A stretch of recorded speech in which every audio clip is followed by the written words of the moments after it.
गठन करना चाहिए, जिसमें जो टेक्निकल साइड से या जो संक्रांत लोग हैं उनको उसमें शामिल करना चाहिए, जिनको इस विस्थापन के बारे में जानकारी हो। नहीं तो वो जानकारी लेंगे, कहीं न कहीं से जानकारी लेंगे। इसमें कमेटी का गठन होना चाहिए। सब प्रबुद्ध लोग बैठे हैं, मुझे लगता है कि इसमें आपस में मिलकर एक कमेटी का 20, 30, 40, 50 जो भी आदमी है हम लोग को इसमें आना चाहिए। उसमें सब तरह के आदमी होना चाहिए, जो लीगल के बारे में जानते हो, जो फाइनेंशियल जानते हो, जो इस टाइप के अक्वायर में कभी काम किए हों, उनको भी हम लोग को देखना चाहिए। हो सकता है कि इस तरह का जो पहले कभी भी विस्थापीकरण हुआ हो, यहाँ नहीं हुआ हो, हमारे इंडिया में कहीं पर हुआ हो। आज एनसीएल अगर कोई एजेंसी को हायर कर सकती है, हम लोग भी एक्सपर्टाइजेशन ले सकते हैं। इसमें कोई हम लोग को बुरा नहीं मानना चाहिए। मैं हम लोग को ये सोचना चाहिए कि हम बाहर आदमी से क्यों पूछ लें। इसमें एक एक्सपर्टाइजेशन का हम लोग भी फायदा उठा सकते हैं। मुझे लगता है कि नई जिंदगी का शुरुआत करना है। आप ही एक जगह से दूसरे जगह कहीं जाता है, आज यहाँ से कोई दिल्ली बम्बई जगह सेटल होते हैं, उनको अपनी आइडेंटिटी बनाने में 20-30 साल लग जाता है। यहाँ पर हमको लगता है कि थर्ड जनरेशन के लोग काम करेंगे। अभी आज उनके दादाओं ने अगर यहाँ कोई व्यापार स्टार्ट किया था, तो आज उनके पोते जो है उस व्यापार को सही रूप से ला पाए। वापस फिर हमको जीरो पर आ रहा है। ये गंभीर इश्यू है। इसका निवारण एनसीएल से लड़ना है या प्रशासन से लड़ना है, एक कमेटी के मार्फत ही हम लोग इसमें लड़ सकते हैं। मेरा सुझाव सिंगोड़ी की सारी जनमानस को ये रहेगा, इस पर आगे बढ़ना चाहिए। धन्यवाद। धन्यवाद आदरणीय खंडेलवाल जी। जैसा कि आपने बतलाया एक्सपर्टाइज के लिए कि अगर जिस प्रकार से एनसीएल ने एक्सपर्टाइज को हायर किया है, हम भी हायर कर सकते हैं। जरूर आपकी बातों में दम है। और सबसे महत्वपूर्ण बात आपने कही आइडेंटिटी की, जो हम अपना एक दूसरे के बीच में समन्वय बनाए हैं, निश्चित रूप से ताना बाना तो बिगड़ेगा ही। हम लोग कितना भी करेंगे, आज हम जो दोस्ती यारी मित्रता जो भी है उसमें कहीं ना कहीं घात तो पहुंचेगा ही पहुंचेगा। लेकिन राष्ट्र हित की बात जब आई तो राष्ट्र हित की बात के लिए सिंगरौली वासियों ने एक स्वर में होकर के राष्ट्र हित के बारे में सोचा। अपने कुटुंब अपने परिवार को छोड़ने के लिए सोचा। ये सिंगरौली का पूरा एक घर अपना परिवार है, इस परिवार को छोड़ने के लिए सोचा। लेकिन जब हमने पहल करते हुए सिंगरौली वासियों ने पहल करते हुए कदम आगे बढ़ा करके अपना सब कुछ जो जीवन भर की पूंजी, जीवन भर का पूंजी क्या है, हम सबका आपसी संबंध, वो जीवन भर की पूंजी है, पैसा सेकेंडरी है। वो जब हम त्यागने को तैयार हो गए राष्ट्र हित के लिए, तो अब हमें एनसीएल को भी एक कदम आगे बढ़ते हुए हम लोग के हितों को ध्यान में रखना होगा। इसी तरह में मैं हमारे बीच में अमित अग्रवाल जी हैं, उनसे भी निवेदन करना चाहूंगा कि आप भी 2 मिनट के समय में अपनी बातों को रखने का कष्ट करें। और ये ध्यान रखें कि एक बात को रिपीट ना करें, जो पूर्व वक्ता बोल चुका है उसी बात को दोबारा रिपीट ना करें। आदरणीय मंच सब को मेरा नमस्कार। मैं इस मंच के माध्यम से एक ही निवेदन करूंगा कि हम लोग को सर्वप्रथम एक होना है, साथ ही लीगल के माध्यम से ही हम लोग एनसीएल से उचित विस्थापन दे पाएंगे और बाकी आपसी मतभेद न रखें। एक लीगल पर्सन जो कि विस्थापन लाभ पूर्व में दिलाया हो, इसका हम लोग पता करें और वही हम लोग को विस्थापन का उचित लाभ दिला सकता है। इसी क्रम में अपनी वाणी को विराम देता हूं। बहुत बहुत धन्यवाद।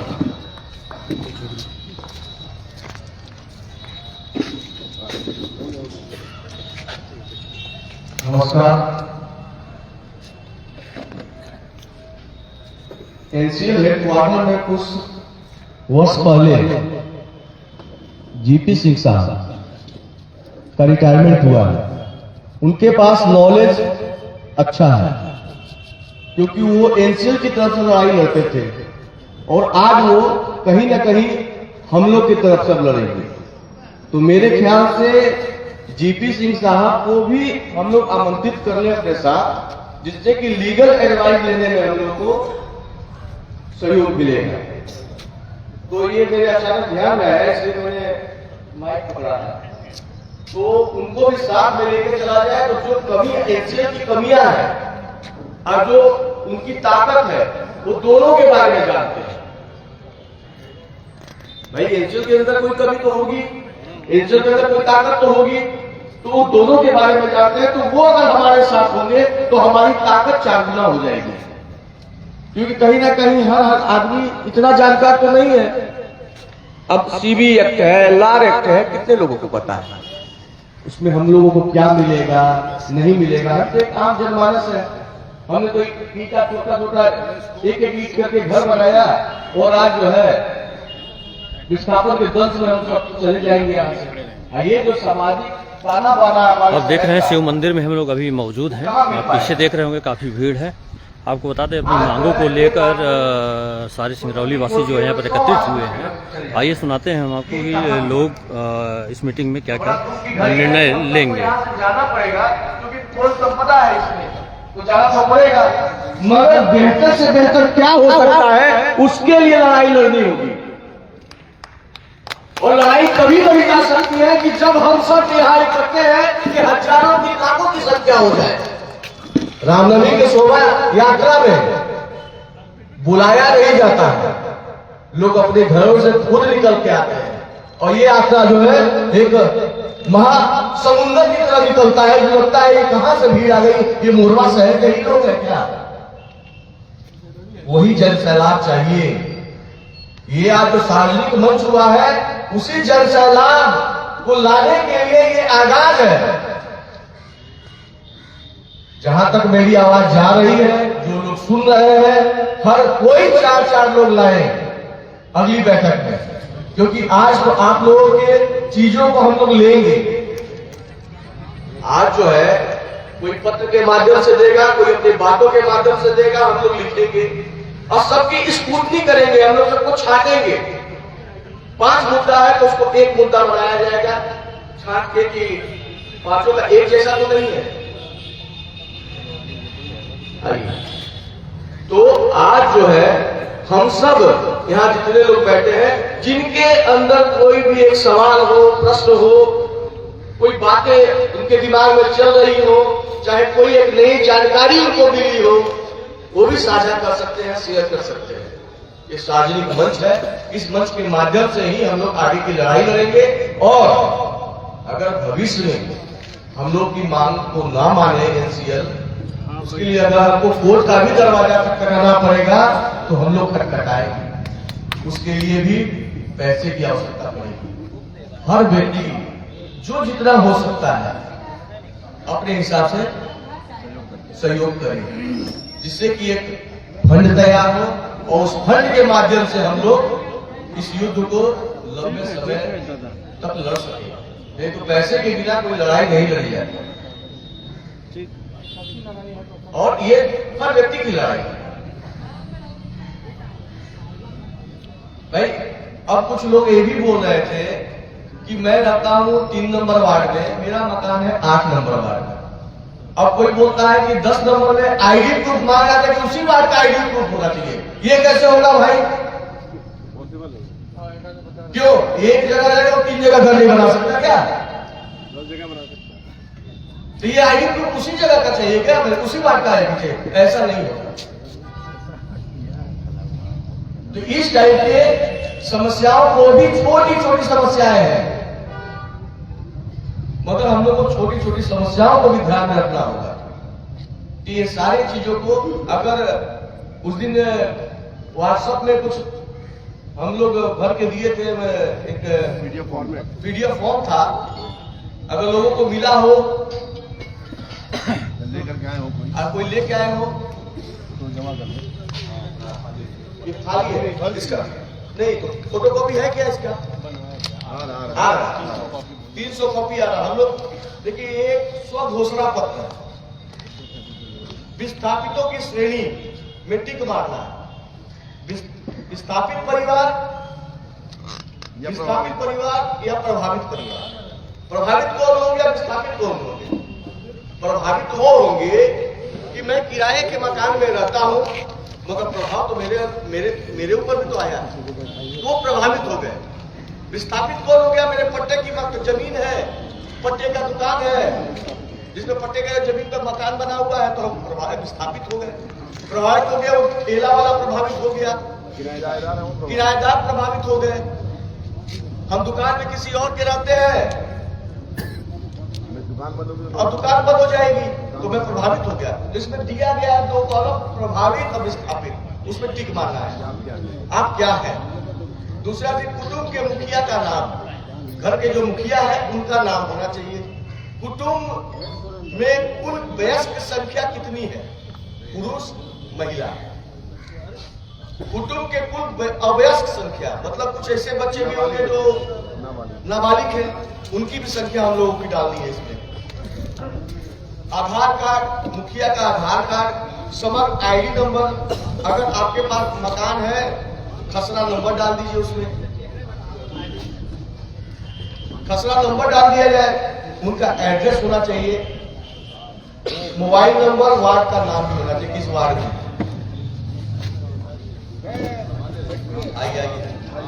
आइए राजू बाबू, आपका स्वागत है।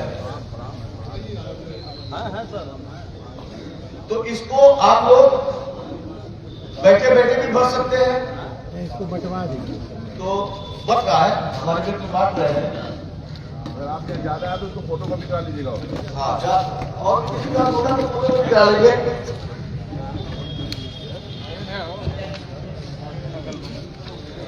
देखिए को दो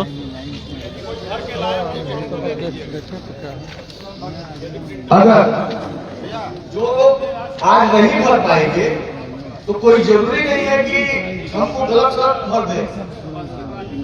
आप अपना मकान का खसरा नंबर देख लीजिएगा, कल भी भर के। हाँ,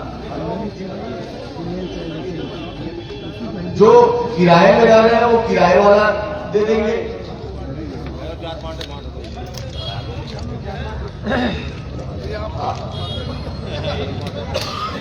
अगर फॉर्म फिलअप कर लेंगे तो कल परसों आप लोग जो है बंटी गर्ग के दुकान में भी दे सकते हैं, रंगोली स्वीट्स हाउस में भी दे सकते हैं, हिम गंगे आलू के यहाँ भी दे सकते हैं, आना मशीन में भी जाके वहां पहुंचा सकते हैं।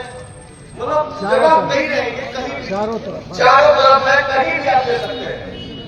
अगर लगता है कि आसानी शेखर सिंह को देने में है, मेरे बगल में है, तो हमको भी दे सकते हैं। हम सब लोग एक जगह इस फॉर्म को इकट्ठा करेंगे और इसकी स्क्रूटनी होगी।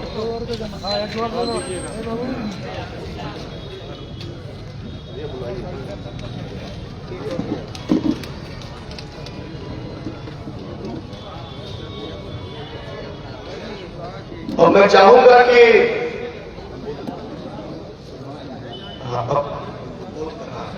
कि आप जो है मंच बंटी गर्ग जी संभाले। धन्यवाद शेखर भैया, आपने बहुत तरीके से बताया बात, और जो फॉर्म के बारे में बताई है इन्होंने, ये फॉर्म बहुत ही महत्वपूर्ण फॉर्म है, क्योंकि इससे तो हम लोग ये डिस्ट्रीब्यूट कर पाएंगे कि कौन प्रभावित परिवार है और कौन विस्थापित परिवार है, क्योंकि ये दोनों परिभाषाएं अलग अलग हैं। अब जब हम बाद में जब अपने हक के लिए जाएंगे तो इसी चक्कर में हम लोग को पेड़ देंगे एनसीएल वाले, तो हम लोग को उससे बचना है। और हम लोग ये भी, हम लोग का पूरा हम लोग इस संघ का प्रयास रहेगा कि हम लोग प्रभावित परिवार को भी अच्छे से अच्छा मुआवजा दिलवाएं, और उसको जमीन और जो भी बालिग बच्चे को जो तरह को मिलनी है वो दिलवाने का प्रयास करेंगे। अभी तक अग्रवाल जी जैसे बता रहे थे कि हम लोग को आपसी मतभेद नहीं रखना है, कोई मतभेद हम लोग को नहीं लेके चलना है। और ये जो सुनने में आता है कि एक्स वाई जेड, ये सब गलत बातें हैं। हम सबका लक्ष्य एक ही है, हमारा लक्ष्य है मछली की आंख, वो है एनसीएल से मुआवजा लेना। इसलिए लक्ष्य से अपने को भटकना नहीं है, तरीके अलग अलग जरूर हो सकते हैं, लेकिन लक्ष्य सबका एक है। मैं इसी कड़ी में मैं निवेदन करना चाहूंगा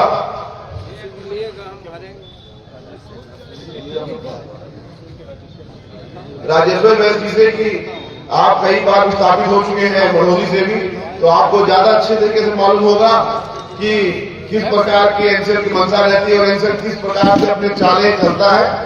और कम समय लेते हुए राजेश्वर बैस जी अपनी बातों रखेंगे। राजेश्वर बैस जी। धन्यवाद मंत्री भैया। जैसा आपने बताया कि हम मढ़ौली 80 से लगभग 3 बार विस्थापित हो चुके हैं, चौथी बार है। तो एनसीएल किस प्रकार से शहरी क्षेत्र को ग्रामीण क्षेत्र बता के अब से पहले ठगता आया है। सन 80 में लगभग 5,000 रुपये एकड़ मुआवजा दिया, उसके बाद 28,000, ऐसे करके लगभग मेरे परिवार की 50 एकड़ जमीन 6 लाख रुपए में ले लिया गया। तो आज 2008 तक भी 1,38,000 रुपये एकड़ मुआवजा मिला है, सबको पता है। तो अगर हमें बहुत खुशी है कि ऐसे ऐसे टेक्निकल और जानकार व्यक्ति इस समूह में जुड़ रहे हैं जो कि जानकारी रखते हैं और अपने अधिकार के लिए लड़ेंगे। पहले गांव में अशिक्षा की कमी थी, लोग अपने अधिकारों को नहीं जानते थे। तो ग्राम मढ़ौली को, हालांकि उस समय बाद में बीच में नगर निगम हुआ था, लेकिन उस समय भी ग्रामीण का रेट दे के लोगों को भरमा दिया गया। कुछ बुद्धिजीवी थे जो लड़ नहीं पाए, अपने अधिकारों को समझ नहीं पाए। तो हमें वाकई में बहुत खुशी है कि एक ऐसा मंच बना है जो हम सबके अधिकारों को लेकर लड़ेगा और हम सब उनका साथ दें, सहर्ष साथ दें, मतभेद न रखें और न्यायोचित जो संविधान सम्मत है, जो अधिकार में पुनर्वास नीति में अपने को अधिकतम लाभ प्राप्त हो, इस दिशा में हम लोग कार्य करें, ऐसी हमारी मंशा है।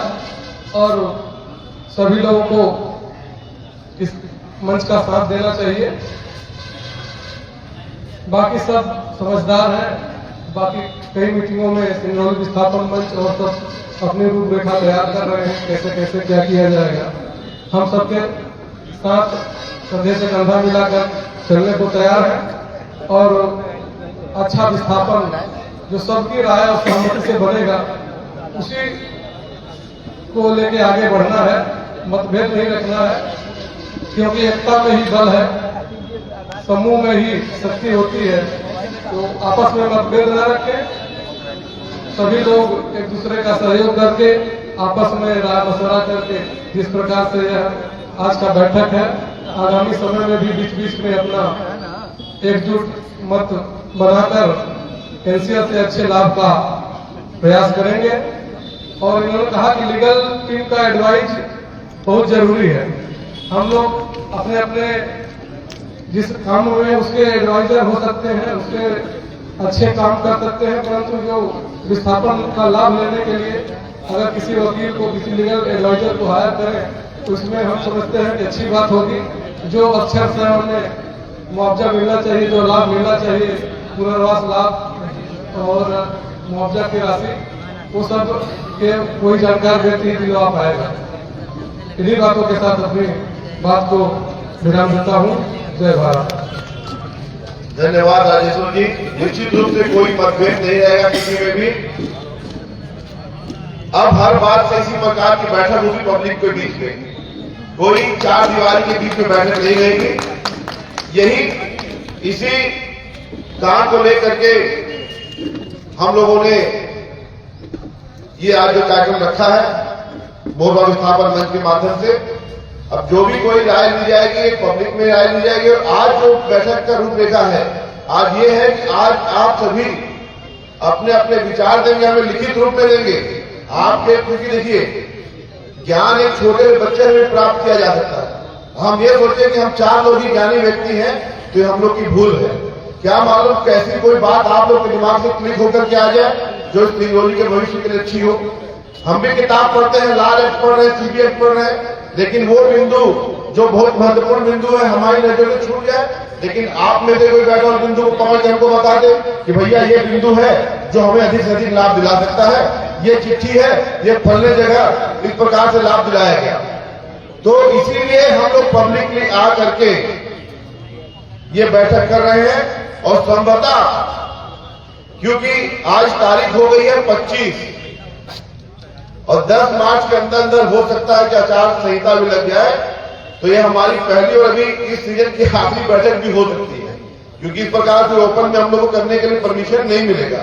लेकिन फिर भी हम लोग लगे रहेंगे, क्योंकि लोकसभा चुनाव भी सिर पे आ चुका है, तो उसके चलते आचार संहिता कभी भी सरकार के द्वारा लगाई जा सकती है। इस कार्यक्रम में मैं अपने विचार व्यक्त करने के लिए हमारे वरिष्ठ हैं सिंगरौली के, व्हाइट टाइगर के नाम से जाने जाते हैं, मैं कालिका जी से निवेदन करूंगा, हाथ हिलाने से काम नहीं चलेगा, मुआवजा लेना है तो हाथ उठाना पड़ेगा। कालिका गुप्ता जी से निवेदन करता हूं कि आप आए और अपने विचारों को व्यक्त करें। यह जो कागज आप लोगों को अभी बांटा गया है, तो उसकी फोटो कॉपी करा के अपने अगल बगल भी दे दें, 2, 4, 5, 10, 20 जैसा आप करा सकते हैं, क्योंकि सभी माताएं बहनें सभी भाई किसी कारण से नहीं आ सकते हैं। और अपने जो प्रश्न है जानकारी तो सामने दे दें, लेकिन जो आपके प्रश्न है वो लिखित रूप में इसी के पीछे लिख दें। तो आप फॉर्म जमा करेंगे तो एक ही साथ दोनों काम हो जाएगा, आपकी जानकारी भी आ जाएगी और आपके मन में जो भी ख्याल है, हमारे वयस्क बच्चे अवयस्क ये हमारी जमीन 2 जगह 3 जगह जो कुछ भी है, अच्छा एक दूसरे कागज में लगा के इसमें स्टेपलर कर देंगे, क्योंकि ये कहीं लिखित रूप में जाएगा कि भाई ज्यादातर जनता क्या चाहती है, कैसा विस्थापन चाहती है। तो एक छोटे से कागज में स्टेपलर लगा के या पिन लगा के साथ में दे दें। और आप सब को जानकारी है कि देखिए यह लड़ाई लंबी चलेगी, ऐसे ही कुर्सी टेंट पानी साउंड ये सब करना पड़ेगा। तो बगल में काउंटर रखा है और भैया के पास पर्ची है, 10 रुपए 20 रुपए 50 रुपए 100 रुपए 1000 2000 5000 जैसा सामर्थ हो, जो सहयोग आप देना चाहते हैं, क्योंकि लड़ाई ये लंबी चलेगी और हर बार कुर्सी लगेगी, हर बार साउंड लगेगा, तो उसकी व्यवस्था करनी है। आगे और भी कुछ काम करना हो तो जो भी यथासंभव हो जरूर सहयोग करिएगा। आदरणीय चाचा जी, बोलिए भारत माता की, भारत माता की। आप सभी को सादर प्रणाम। यहाँ सभी प्रमुख लोग बैठे हैं, नए तरह की चिंतन करने वाले लोग भी हैं, नई पीढ़ी भी अपने साथ है। एनसीएल विस्थापन तो कर रहा है, लेकिन अभी तक जो भी विस्थापन हुआ है उस विस्थापन को अगर देखें तो नंदगंज को देख लीजिए, नंदगांव को देख लीजिए, जैन के पीछे देख लीजिए, चंदरपुर को देख लीजिए, मुहैर के बोरबी को देख लीजिए। मतलब भिखारी बनाने की तैयारी एनसीएल के सिंगरौली वासियों की हो गई है। जिस तरह कोयला पैदा करते हैं उसी तरह करिया दिल के भी इतना मीठा बतियाएंगे कि उसका कोई हिसाब नहीं है। सतर्क रह करके हमको लड़ाई लड़नी है। हमारा शहर उजाड़ रहे हैं तो हमको शहर जैसा बना के बसा। दूसरी बात, रोजगार जो है साढ़े 40 साल लग गई हम लोगों को खड़ा होने में, ईंट जोड़ करके मकान बनाने में। बुढ़ापे की आलम में फिर हम नए सिरे से मकान बनाने लगे। ज्यादातर लोग हमारी उम्र वाले अधिकांश बीमार होंगे, जिनको मुआवजा मिलेगी वो घर बनाएंगे कि दवाई कराएंगे कि क्या करेंगे, ये सोचने का विषय है। विशेष तौर पर इनके साथ जो इन्होंने साथ का चयन किया है, स्मार्ट सिटी के रूप में बसाने का भी प्रस्ताव शायद भारत सरकार ने इनको दिया है। 11-12 महीना पहले रेवेंस में एक अधिकारी आए थे CMPDI रांची से, तो हमको मिले तो हम उनको नहीं चिन्ह पाए, 10-12 साल हो चुका था। तो उन्होंने कहा कि क्यों यार क्या चाल है, तो हम किसी नहीं गए तो बोलते हैं, बोले अबे कालिका नाम है तुम्हारा? बोले हाँ आप कैसे? जब परिचय हुए तो हमने पूछा कैसे, तो बोले स्मार्ट सिटी बसाने की योजना PM हाउस की है। इनकी जो रेट है, इनकी रेट LNR के तहत जो भी है पॉलिसी मैटर, पहले किसी माध्यम से इनके पॉलिसी मैटर में घुसिए, पॉलिसी मैटर को ले आइए, उसके बाद उसमें जो कमी होती है उसके लिए अभी लड़ाई लड़िए। लेकिन एक चीज है, जो मजा इस मुट्ठी बंद में है खुले में नहीं रहे। आप सभी लोगों को श्रम शक्ति समय देना होगा अगर अच्छे से रहना है तो। आप चले एक खड़िया में विस्थापितों को बसाया, कौड़ियों के भाव जमीन लेते हैं, 4 लाख या 5 लाख रुपए डिस्मिल को देंगे। हम कहीं अच्छे जगह बसने जाएंगे, 15 लाख 20 लाख रुपए डिस्मिल की जमीन मिलेगी। हमारी पूरी उम्र बीत गई, हमको इतना खड़ा होने में अब 20 लाख रुपए डिस्मिल जमीन जब खरीदेंगे तो 3 डिस्मिल लेंगे तो 60 लाख रुपए लगेगा। और 60 लाख में 60 लाख लगाएंगे तो मकान जाके तैयार होगा रहने लायक। फिर हम जहां के तहां भिखारी हो गए। फिर नए सिरे से खड़े हो। इन बिंदुओं पर विचार करके आप लोग अपना नुकसान करके भी सिंगरौली के जनहित पे एक मुट्ठी में एक सूत्र में बंध के लड़ाई लड़े। आप सभी को धन्यवाद जो इस कार्यक्रम में पधारे। बहुत बहुत धन्यवाद आदरणीय कांता गुप्ता जी। निश्चित रूप से आपने जो पूर्व में हुए विस्थापन और विस्थापन की कॉलोनियों के नाम गिनाए हैं, चाहे वह नंदगांव हो, चाहे जैतपुर की बात हो, चाहे चंद्रपुर की बात हो, यह सब जमीनें CBF से एक्वायर करके विस्थापितों को दी गई थी, जो कि विस्थापितों के लिए आज नाखुश बन गई। उसी से सबक लेते हुए हम लोगों ने ही निर्णय लिया कि हम CBF से एक्वायर की जमीन नहीं लेंगे और हम जमीन की रजिस्ट्री करवाएंगे। इन सकते कि हम उस जमीन को बेच नहीं सकें, CBF से दी गई जमीन को हम बेच नहीं सकते हैं।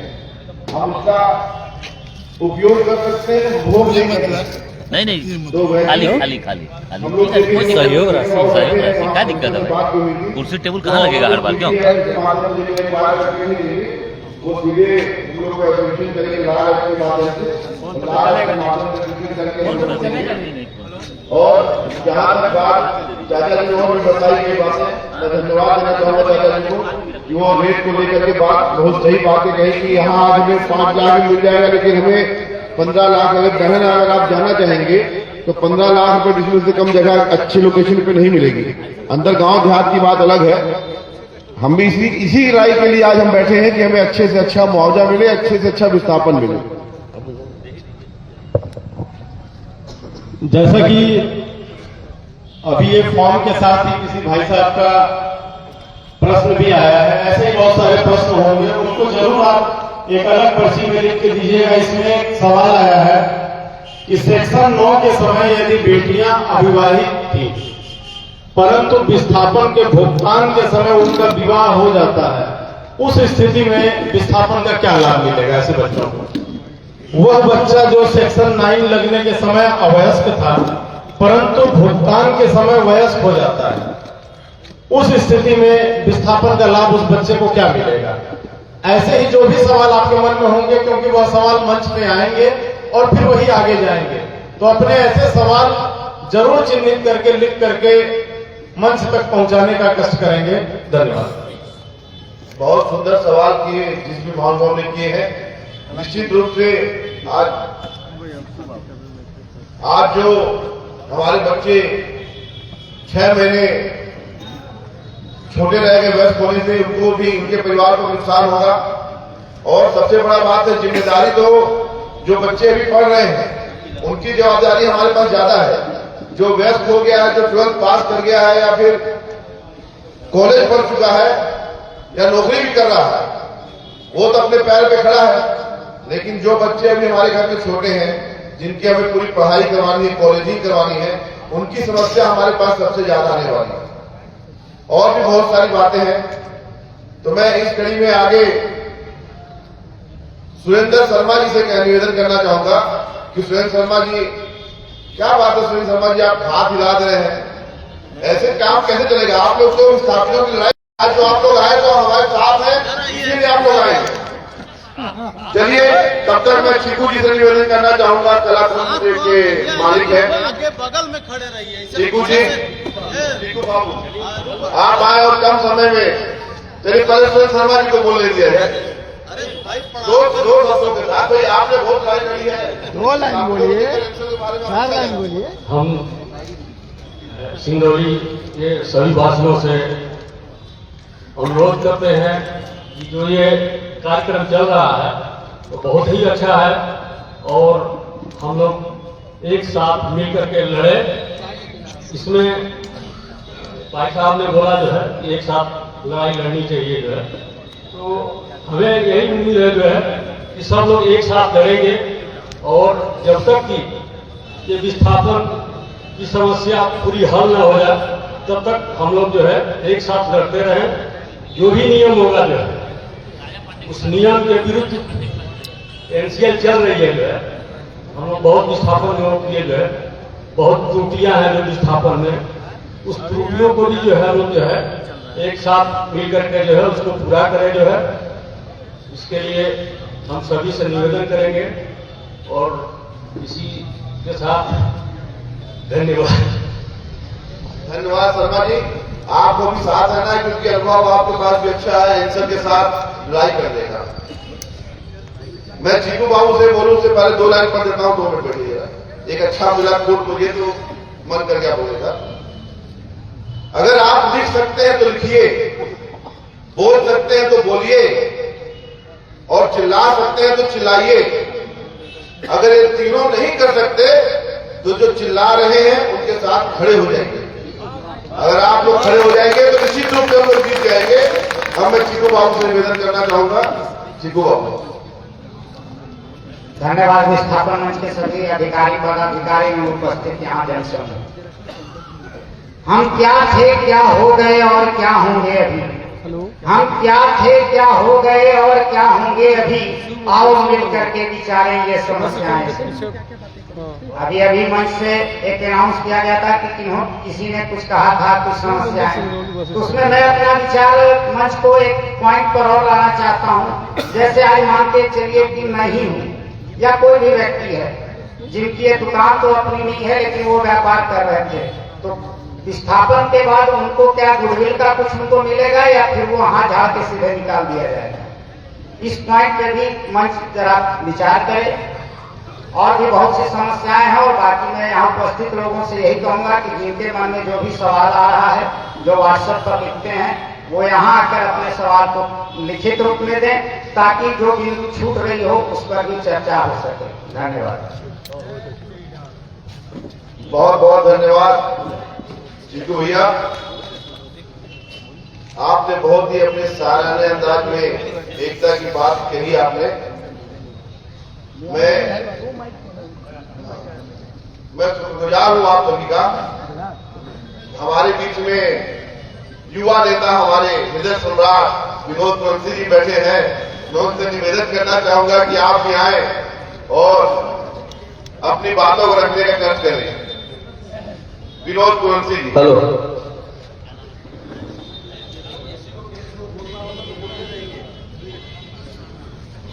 धन्यवाद बंटी भैया। सर्वप्रथम यहाँ पर सभी उपस्थित मोरवा के नाम से जाने जाने वाले हम सभी गणमान्य व्यक्ति अब एक नई पीढ़ी की शुरुआत अब ये कहा जा सकता है कि होने वाला है। उसमें दुखी मन से सम्मिलित होने वाले सभी व्यक्तियों का मैं स्वागत बंदन और अभिनंदन करता हूं, क्योंकि मुझे ये नहीं लगता कि कोई भी यहां पर मौजूद व्यक्ति खुशी मन से यहां पास बैठा है। कोई ना कोई उसके पास उलझने हैं, उलझने अपने भविष्य की हैं, अपने बच्चों की हैं, अपने परिवार की हैं, अपने व्यापार की हैं। क्योंकि कहीं न कहीं इस मोरवा में जो भी लोग आज एक समूह के रूप में बैठे हुए हैं, वो अपने भविष्य को ध्यान में रखते हुए मोरवा में आए थे और मोरवा में एक सुंदर व्यवसाय के साथ एक पारिवारिक संबंध बनाकर हम सभी एक दूसरे का सहयोग, चाहे वो दिन हो या रात हो, करते रहे हैं। ऐसा माहौल शायद ही हम सभी को कहीं भी किसी भी वक्त मिल पाए, किसी भी जगह मिल पाए। फिर भी केंद्र सरकार का निर्णय यह है कि मोरवा को विस्थापन दिया जाए। ठीक है, मोरवा को विस्थापन अगर देश की जरूरत है, कोयले की जरूरत है, भविष्य की जरूरत है, तो हम सभी उनका सहयोग करेंगे। मगर हम देश का सहयोग के साथ साथ हम उनसे ये आग्रह भी करेंगे कि हमारे भी भविष्य का ध्यान रखा जाए, हमारे भी बच्चों का ध्यान रखा जाए, हमारे व्यापार का ध्यान रखा जाए। क्योंकि पुराने लोग कहे हैं कि सबसे पहले अपने आप में सुधार लाओ, फिर परिवार को देख संभालो, फिर समाज को संभालो, फिर देश को संभालोगे। तो कहीं न कहीं हम पहले अपने परिवार का भविष्य संवारने की कोशिश करेंगे। इस विस्थापन के रूप में हमें क्या क्या मिलेगा, ये पहले से मोरवा के गणमान्य व्यक्ति उस पर विचार कर रहे थे। और अभी एक नई टीम बनी है जिसमें बड़े छोटे सभी का आशीर्वाद मिला है, सहयोग मिला है। आप सभी कई बिंदुओं पर बात कर रहे हैं, उसमें महत्वपूर्ण बिंदुओं को निकाला जाएगा। जैसे पिछली बैठक में आप सभी से आग्रह किया गया था कि खुलकर अपने मुद्दों को बताइए, क्योंकि जब तक हमारे मुद्दे क्लियर नहीं होंगे, कोई राम कहेगा, कोई रहीम कहेगा, तो मुद्दे क्लियर नहीं हो पाएंगे। ये विशाल बैठक इसीलिए रखी गई थी कि आज हमारे मुद्दे क्या हैं ये क्लियर हो जाए। आज इस बैठक का मुद्दा ही यही था कि हमें मुद्दों को उजागर करना है कि हमारा मुद्दा क्या है। यहां पर जो भी लोग उपस्थित हैं वो अपने मुद्दों को रखें और वो मुद्दे अपने परिवार को ध्यान में रख के रखें, पड़ोसी को नहीं।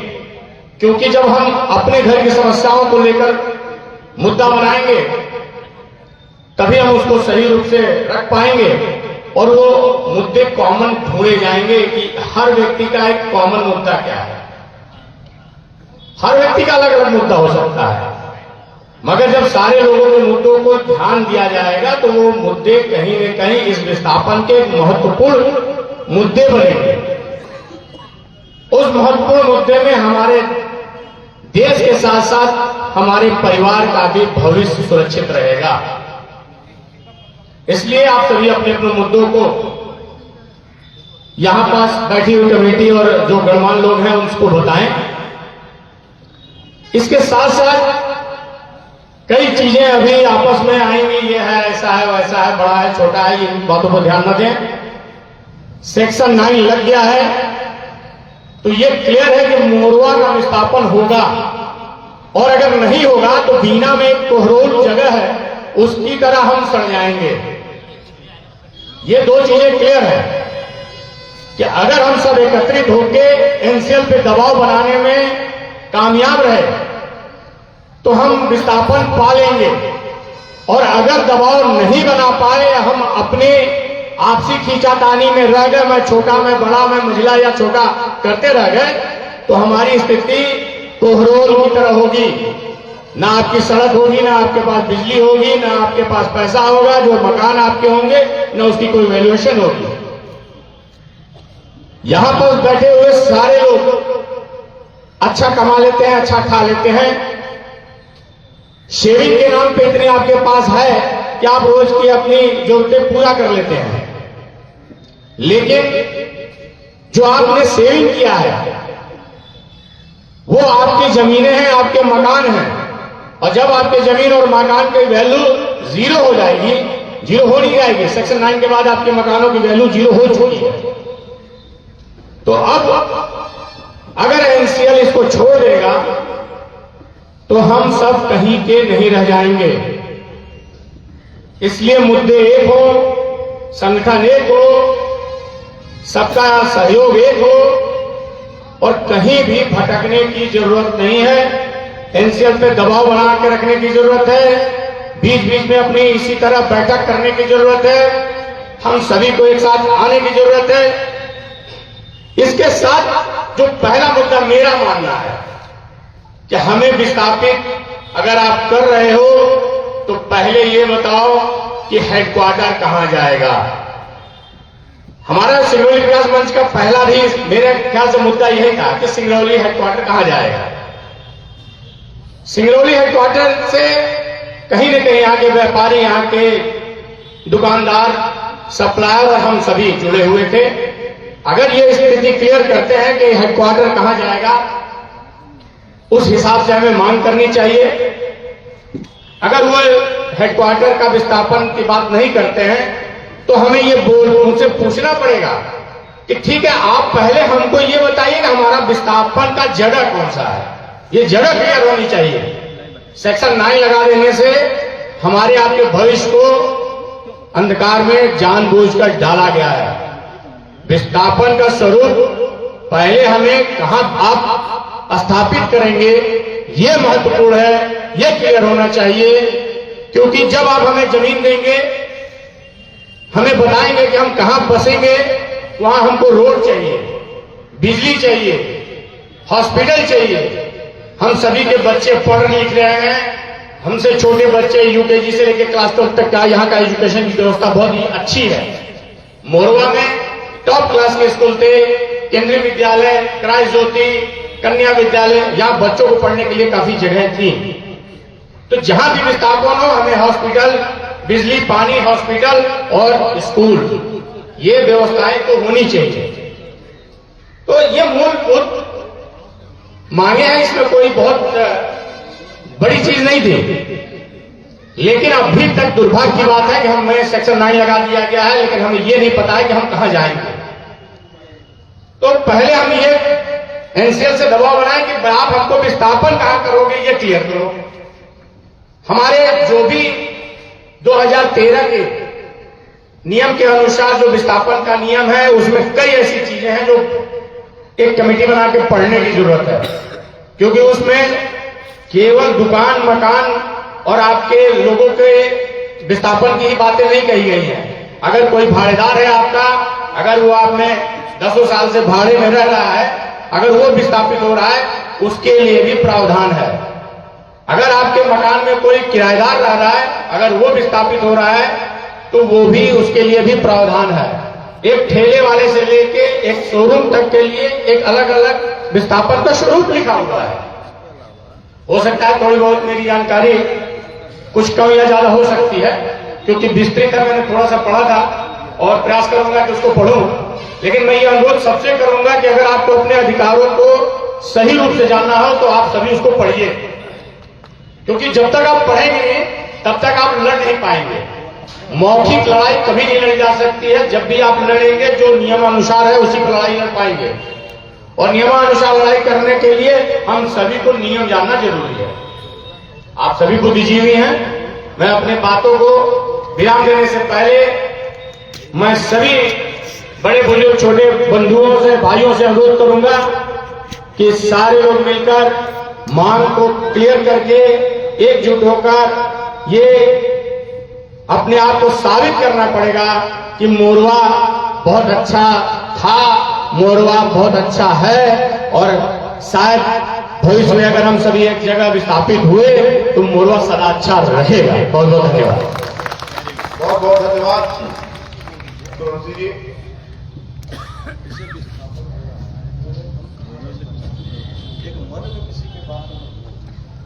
जैसे मन में किसी के बात हो कि विस्थापन कहाँ होना चाहिए, कुछ लोग कहते हैं कि भोलगढ़ होना चाहिए, कुछ लोग कहते हैं कि पड़ताली होना चाहिए। अगर कोई दिल में है कि पड़ताली होना चाहिए, भोलगढ़ होना चाहिए, बैडन होना चाहिए, कहाँ होना चाहिए, तो उसमें लिखा रहेगा कि इससे क्या होगा कि हम लोग को ये कलेक्ट करने में आसानी होगा कि ज्यादा से ज्यादा संख्या लोग कहाँ पा रहा जाने का, लिखित रूप में, लिखित रूप में। इसलिए क्या होगा, लास्ट फॉर्म में छूट गया है तो आगे के कालम में उसको आगे के फॉर्म में जुड़ देंगे, मगर ये लिख सकते हैं वाले में यहाँ लिख देंगे।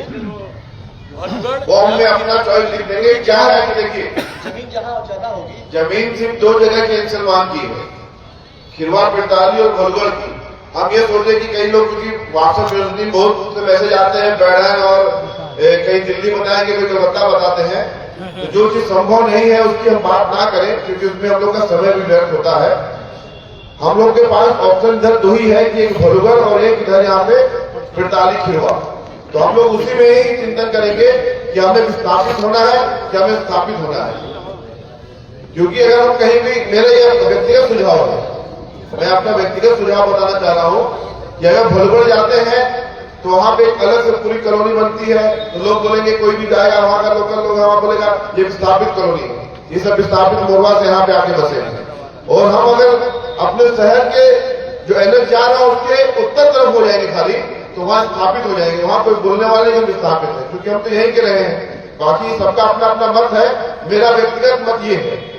और जो फॉर्म आपको दिएगा उसमें अपना अपना मेंशन कर दीजिए आप कि हम किस जगह पे जाना चाहते हैं, भाई उसी हिसाब से हम लोग फिर एनसीएल से बात भी करेंगे। जगह दो ही है, भलुगढ़ और पिरताली खीरवा के इलाका जो कुशवाई है, 300 हेक्टेयर जमीन जो है यहाँ पे भी है, उपलब्ध है। पटवारी से आज बात हो रही थी तो उन्होंने बताया कि 300 हेक्टेयर जमीन हमारे पास यहाँ उपलब्ध है पिरताली कुशवाई के क्षेत्र में। तो पटेल जी आप कुछ बोलना चाह रहे हैं? चलिए, साजिद खान है यहाँ पे, आए हुए हैं साजिद मोटरसाइकिल से। साजिद खान जी चले गए क्या? बैठे आइए जल्दी से, कम समय में अपने ज्यादा से ज्यादा शब्दों को रखें। ठीक है ना, नाम बोलिए। सभी को नमस्कार। मेरे मन में एक छोटा सा प्रश्न है, भलुगढ़ हो या कुशवाई हो, हमें बसाएगा तो एक साथी, ये मेरा निजी विचार है। तो हमें उस पे मेरे को नहीं आपत्ति है कि भलुगढ़ हो या कुशवाई और ये दक्षिण उत्तर दिशा हो, और एक साथ जब बसेंगे तो शहर एक जगह से उजड़ के दूसरी जगह बसेगा तो सुंदर ही लगेगा, ये मेरा मानना है। धन्यवाद। बहुत अच्छी सोच है आपकी, लेकिन हमने क्या कहा, विस्थापित और विस्थापित, मेरा अपना व्यक्तिगत राय है। हम स्थापित होना चाहते हैं, विस्थापित होना चाहते हैं। स्थापित होना चाहते हैं तो फिर बस वही ठीक। यहाँ पे आए सभी बड़े बुजुर्ग को मैं नमस्कार करता हूँ। मेरा कहना यह है कि जो हम जहाँ हम लोग सिंदौली के सारे विस्तार यहाँ पे तो लोग हैं, जहाँ रहेंगे हम लोग एक साथ रहेंगे, जिस जगह दिया जाए जमीन सारे लोगों को एक जगह दिया, और एक ही जगह हम लोग जिस जगह से भाईचारा रह रहे हैं उसी हिसाब से अगले जगह हम लोग रहना चाहते हैं। धन्यवाद। बोलिए आप। सभी को नमस्कार। मेरा यही निवेदन है एनसीएल से कि एनसीएल एक नक्शा बना ले, जिस हिसाब से जो वार्ड वो ले रहे हैं उस हिसाब से एक नक्शा बनाए, उसी नक्शे के हिसाब से लोग अड़ोस पड़ोस जो जैसे रह रहे हैं उसके हिसाब से उनको बता दिया जाए। बस मेरा यही निवेदन है एनसीएल से।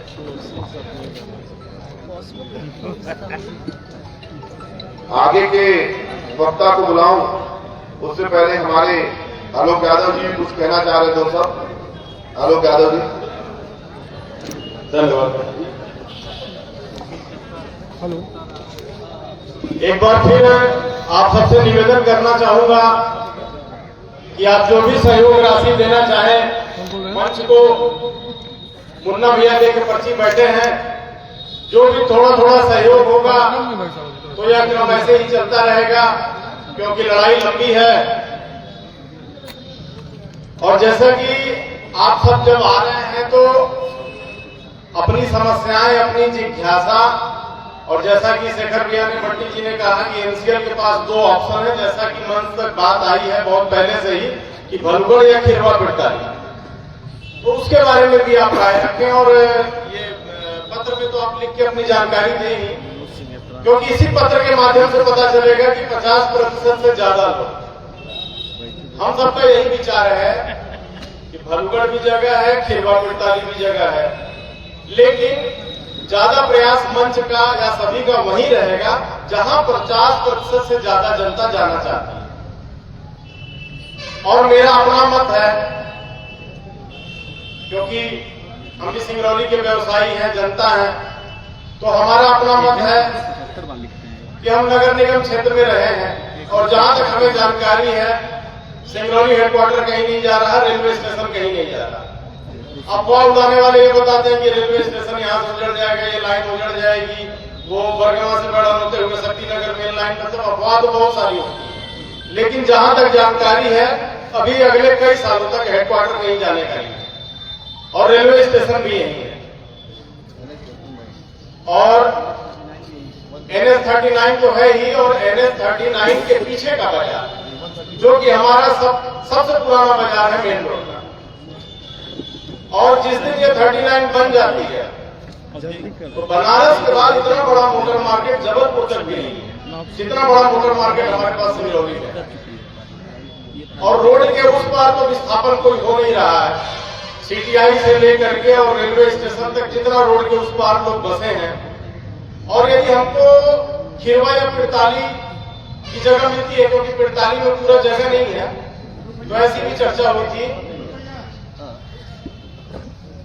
कि पिरताली में यदि हम रहते हैं तो हम सिंगरौली विधानसभा में ही रहेंगे और नगर निगम क्षेत्र में रहेंगे। तो हमारी जो कॉलोनी बसेगी वो हमारे नगर निगम क्षेत्र में ही, पता भी वही सिंगरौली विधानसभा और नगर निगम क्षेत्र ही रहेगा। तो पिरताली में बसाहट हो जाएगी और बाकी मंदिर, मस्जिद, gurdwara, church, stadium, bus stand या बड़े पार्क, शादी घर, ये चीजों के लिए आगे खिरवा में जगह, ऐसा विचार है। तो खिरवा का जो जगह है वो भविष्य में आने वाले समय में सभी लोग प्रयास कर उस जगह को नगर निगम में जोड़ा जा सकता है। तो हमें एक 4 लेन मिल जाएगी 39, एक 4 लेन अभी पास हुई है, लगभग तय ही हो गया है। कठास से वह चिरंगी होते हुए इलाहाबाद जाएगी, खिरवा होते हुए। तो 2 तो 4 लेन मिल जाएगी।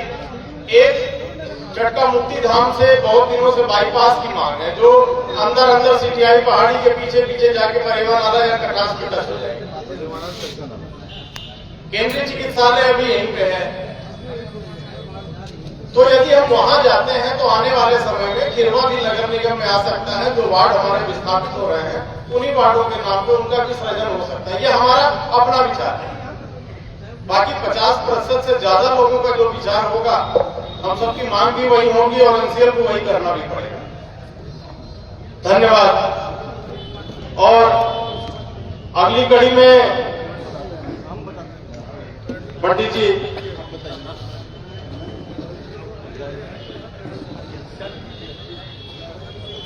बहुत अच्छे तरीके से आपने आलोकयादव जी बताया किस प्रकार से NH 39 तो यहाँ पे है ही, वो भी जल्दी डेवलप हो रहा है।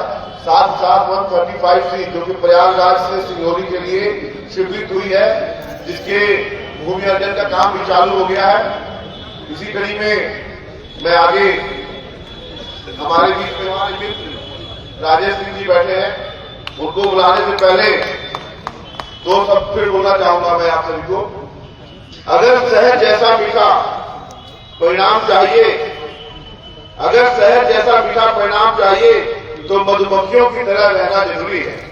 तो हम सब इस प्रकार से सुर बना के रहे कि हमें कोई छूने गया है तो उसको काट के सुझा दे दो, चाहे वो एनसीएल हो चाहे कोई। तो मैं राजेश सिंह से निवेदन करना चाहूंगा कि अपनी बात हो। बहुत बहुत धन्यवाद बंटी भाई। बड़े देर से आप लोग शांत बैठे हैं और मैं शांति को बड़े 2 मिनट में अशांति में बदलने के लिए जाना चाहता हूं।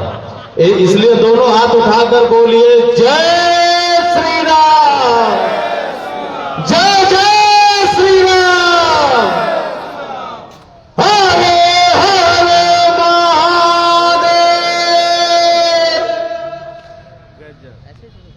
ये आवाज मोरवा की ऐसी आवाज है जो इसी मंदिर प्रांगण से पिछले 7 वर्षों पहले हम लोगों ने एक प्रण लिया था कि पूरे मोरवा को एक झंडे के नीचे मध्य प्रदेश का सबसे बड़ा रामनवमी सेवा समिति का जुलूस, जो आप सभी के सहयोग से, हमारे थोड़े से प्रयास से आज मध्य प्रदेश का सबसे बड़ा वह इंकलाब हम लोग हर वर्ष करते हैं। उसी प्रकार हम लोग चाहते हैं कि कम से कम हमारी बात दिल्ली तक कैसे पहुंचे, जो अभी तक लोग पहुंचाने में कहीं न कहीं कमजोर पड़े हैं। तब हम लोग 2 कदम आगे बढ़ के युवाओं ने यह बीड़ा उठाया है। यह बात कहां से आई कि आज हम लोग इतनी संख्या में मात्र एक निवेदन पर इकट्ठे हो गए। कहीं ना कहीं सभी के दिल में ये दर्द है और सभी के दिल में उलझन है कि मुद्दा क्या है और हमें कितना पैसा मिलेगा और हमारा विस्थापन कहां होगा। हम जिस लड़ाई के लिए निकले हैं, पहले हमें उस लड़ाई को समझना होगा और अपने अपने आप में यह दृढ़ संकल्प करना होगा कि हम किस तरीके से सफलता प्राप्त कर सकते हैं। जरूरी नहीं है कि इस समूह का अगुवा मेरे जैसा कोई ज्यादा हल्ला करने वाला व्यक्ति ही हो। इस समूह में, इस भीड़ में जो सबसे आखिरी पंक्ति में व्यक्ति खड़ा है वही अगुवा बनेगा। मेरी बात सही है कि नहीं है? अगर सही है तो हाँ थोड़ा कस के बोलिए। तो अगुवा वो कैसे बनेगा, यह हम लोग करके आपको 10 से 15 दिन में दिखा देंगे। यह हम लोगों ने पहले भी किया है। समाज को एकत्रित करने के लिए किसी जादू की जरूरत नहीं है। समाज को एकत्रित करने के लिए सत्य के साथ उसकी बातों को दिल से बाहर निकालकर मंच तक ला दीजिए, अपने आप समाज एकत्रित हो जाएगा। और इसी की जरूरत है। हमें बहुत पैसा नहीं चाहिए, हमें बहुत ज्यादा पैसा नहीं चाहिए, हमें पैसा उतना ही चाहिए जितना हमारा जीवन जिस तरह पिछले 3-4 पीढ़ियों से यहाँ स्थापित रहा है उसी तरह हम कहीं और जाकर स्थापित कर लें। हमें विस्थापन नहीं चाहिए, हमें स्थापन चाहिए। जैसे अभी बंटी भाई ने बताया, तो वाकई में मैं आपको बता दूं, मैं अपने दिल की बात बता रहा हूं। इसे आप कोई भी अपने दिल दिमाग पर न ले, ये मेरे दिल का दर्द है। हमारे दादाजी यहां सन 65 में आए थे और पहली पोस्टिंग उनकी रीवा हुई थी, वहां से सीधी रहे बहुत दिन, फिर सिंगरौली शहर में आए। उस समय मेरा तो जन्म भी नहीं हुआ था। और पिताजी बताते हैं या दादाजी कि हम लोग जब उंगली पकड़कर इस बाजार में घूमा करते थे तो एक एक चौराहा, एक एक दुकान और एक एक गली हम लोगों को बहुत अच्छे से याद है कि कैसे कैसे लोगों ने अपनी भावनाओं से एक एक ईंट रखकर यह सिंगरौली शहर बनाया, जिसे कहीं न कहीं राजनीतिक रूप से सीधी जिला जब हुआ करता था तब से शोषित आज तक किया जा रहा है। कहीं न कहीं यह सिंगरौली शहर शोषण का शिकार ऐसा हुआ कि वह आज मोरवा की पोटली में सिमट के रह गया। असली सिंगरौली की धरती यही है जहां से हम लोग यह आवाज उठा रहे हैं। आज सिंगरौली की धरती अपने अस्तित्व के लिए, आज हमारा इतना बुरा दिन आ गया है कि हम अपने अस्तित्व के लिए एकत्र हुए हैं। इस बाजार की कहानी यही है कि यह सिंगरौली जब जिला बना तो इस बाजार के हिस्से में मोरवा का नाम आया, जो कि मोरवा एक कहीं न कहीं रेलवे स्टेशन के किनारे का एक छोटा सा बस्ती हुआ करता था। तो हमारे एक पीढ़ी पहले के लोगों ने प्रयास करके मोरवा को स्थापित रखने का प्रयास किया। उनका प्रयास कहीं न कहीं सार्थक रहा। कभी किसी गुट ने, कभी किसी व्यापार मंडल ने, कभी किसी समाज के व्यक्ति ने हमेशा अगुवाई की और हमारा सौहार्द बना रहा। यही सौहार्द हम चाहते हैं कि कम से कम हमारे आने वाली पीढ़ियों को भी मिले। उसी का प्रयास कहीं न कहीं हम आप कर रहे हैं, यही कर रहे हैं ना, इसके अलावा तो कोई बात नहीं है। हम जब गोरखपुर से हमारे पूर्वज चले थे और आज हम गोरखपुर जाने की स्थिति में हो गए, इससे बुरा दिन तो हमारे साथ नहीं हो सकता। जब अंग्रेज भारत पर राज करते थे तो कहीं न कहीं हमारे पूर्वज उनसे लड़े थे और वही स्थिति आज हमारी हो गई है कि एनसीएल हमारे ऊपर राज करना चाह रहा है और हमें लड़ाई लड़नी पड़ेगी। इसमें उस समय की तरह लड़ाई नहीं लड़नी है कि हमें किसी को गोली मारनी है, किसी को बंदूक मारना है, किसी से झगड़ा करना है। हमें लड़ाई अपने अस्तित्व की लड़नी है, हमें लड़ाई कागजों से लड़नी है और हमें लड़ाई अपने इमोशन के साथ लड़नी है। और इमोशन की कोई कीमत नहीं होती है। इमोशन की कोई भी कीमत नहीं होती है, उसे कोई खरीद नहीं सकता है। तो इसलिए हमें पहले चुनना पड़ेगा कि हमें विस्थापन नहीं चाहिए, हमें स्थापन चाहिए। हमारे पास 3 ऑप्शन है, अभी सभी लोगों ने आपको बताया, लेकिन मैं एक बार पुनः प्रकाश डाल देता हूं कि 3 ऑप्शन है। पहला बैढ़न का, जो आपको मिलेगा नहीं, इसलिए कि बैढ़न में एनसीएल की जो जमीन है वो एनसीएल के ऑफिस के लिए स्वीकृत हुई है और कोल बेरिंग एक्ट में क्लियर लिखा हुआ है। हम लोग कोई भी बातें करें उसके पहले आप समझ लीजिए कि यहाँ 2 एक्ट हैं, एक सीबी एक्ट है, एक लार एक्ट है। सीबी एक्ट सेक्शन 9 लगने के बाद विलोपित हो जाता है। अब जो भी विस्थापन होगा वो लार एक्ट के माध्यम से होगा। तो सीबी एक्ट में यह प्रावधान है कि अगर कोई जमीन कोयले के लिए आवंटित होती है तो किसी भी जनता से स्वीकृति की जरूरत नहीं, वह उनकी जरूरतों और उनके रेट के आधार पर, उनकी सुविधाओं के आधार पर उनके भुगतान को देते हुए उनकी इच्छा के अनुसार विस्थापन किया जाए। यह भी उसमें अंकित है। विस्थापन तो होगा लेकिन आपकी इच्छा के अनुसार, वह जगह चयन आपको करना है। तो उसके लिए आपके पास 3 ऑप्शन है। एक बैढ़न, जहां एनसीएल का बड़ा सा ग्राउंड है, उसमें आप समाहित नहीं हो पाएंगे, ये सत्य है। और वह जमीन आपको अगर मिलेगी तो 10 साल के बाद एनसीएल खुद उसका मालिक नहीं होगा, क्योंकि वह एक 30 साल के एग्रीमेंट पे जमीन है जिसका 20 वर्ष पूरा हो चुका है, मात्र 10 वर्ष बचे हुए हैं। तो वह जमीन अगर आप ले भी लेते हैं लड़के, तो उसको ना आप बेच पाएंगे, न ही बैंक में गिरवी कर पाएंगे। उसके अलावा सरकार के पास बैढ़न में आप पता कर लीजिए, हो सकता है मेरी जानकारी कमजोर हो, लेकिन आप भी अपने माध्यम से पता करिए। अभी जो यह कार्यक्रम चल रहा है, यह कोई भी बात को थोपने का कार्यक्रम नहीं है, यह आपके दिल से बातों को निकलवाने का कार्यक्रम है। तो किसी भी तरह का संकोच मत करिएगा। तो जो वो जमीन वहां पर है, जितनी भी एरिया है, अभी पूरी तरह से 14-15 साल यह जिला बने हो गया, सारे सरकारी व्यवस्थाएं अभी इस जिले में नहीं है, क्योंकि जमीन का कहीं ना कहीं अभाव है। तो इसलिए बैढ़न का आपका जो ऑप्शन है वो यहीं खत्म हो जाता है, जहां तक मेरा मानना है। लेकिन आप प्रयास उसके लिए भी कर सकते हैं।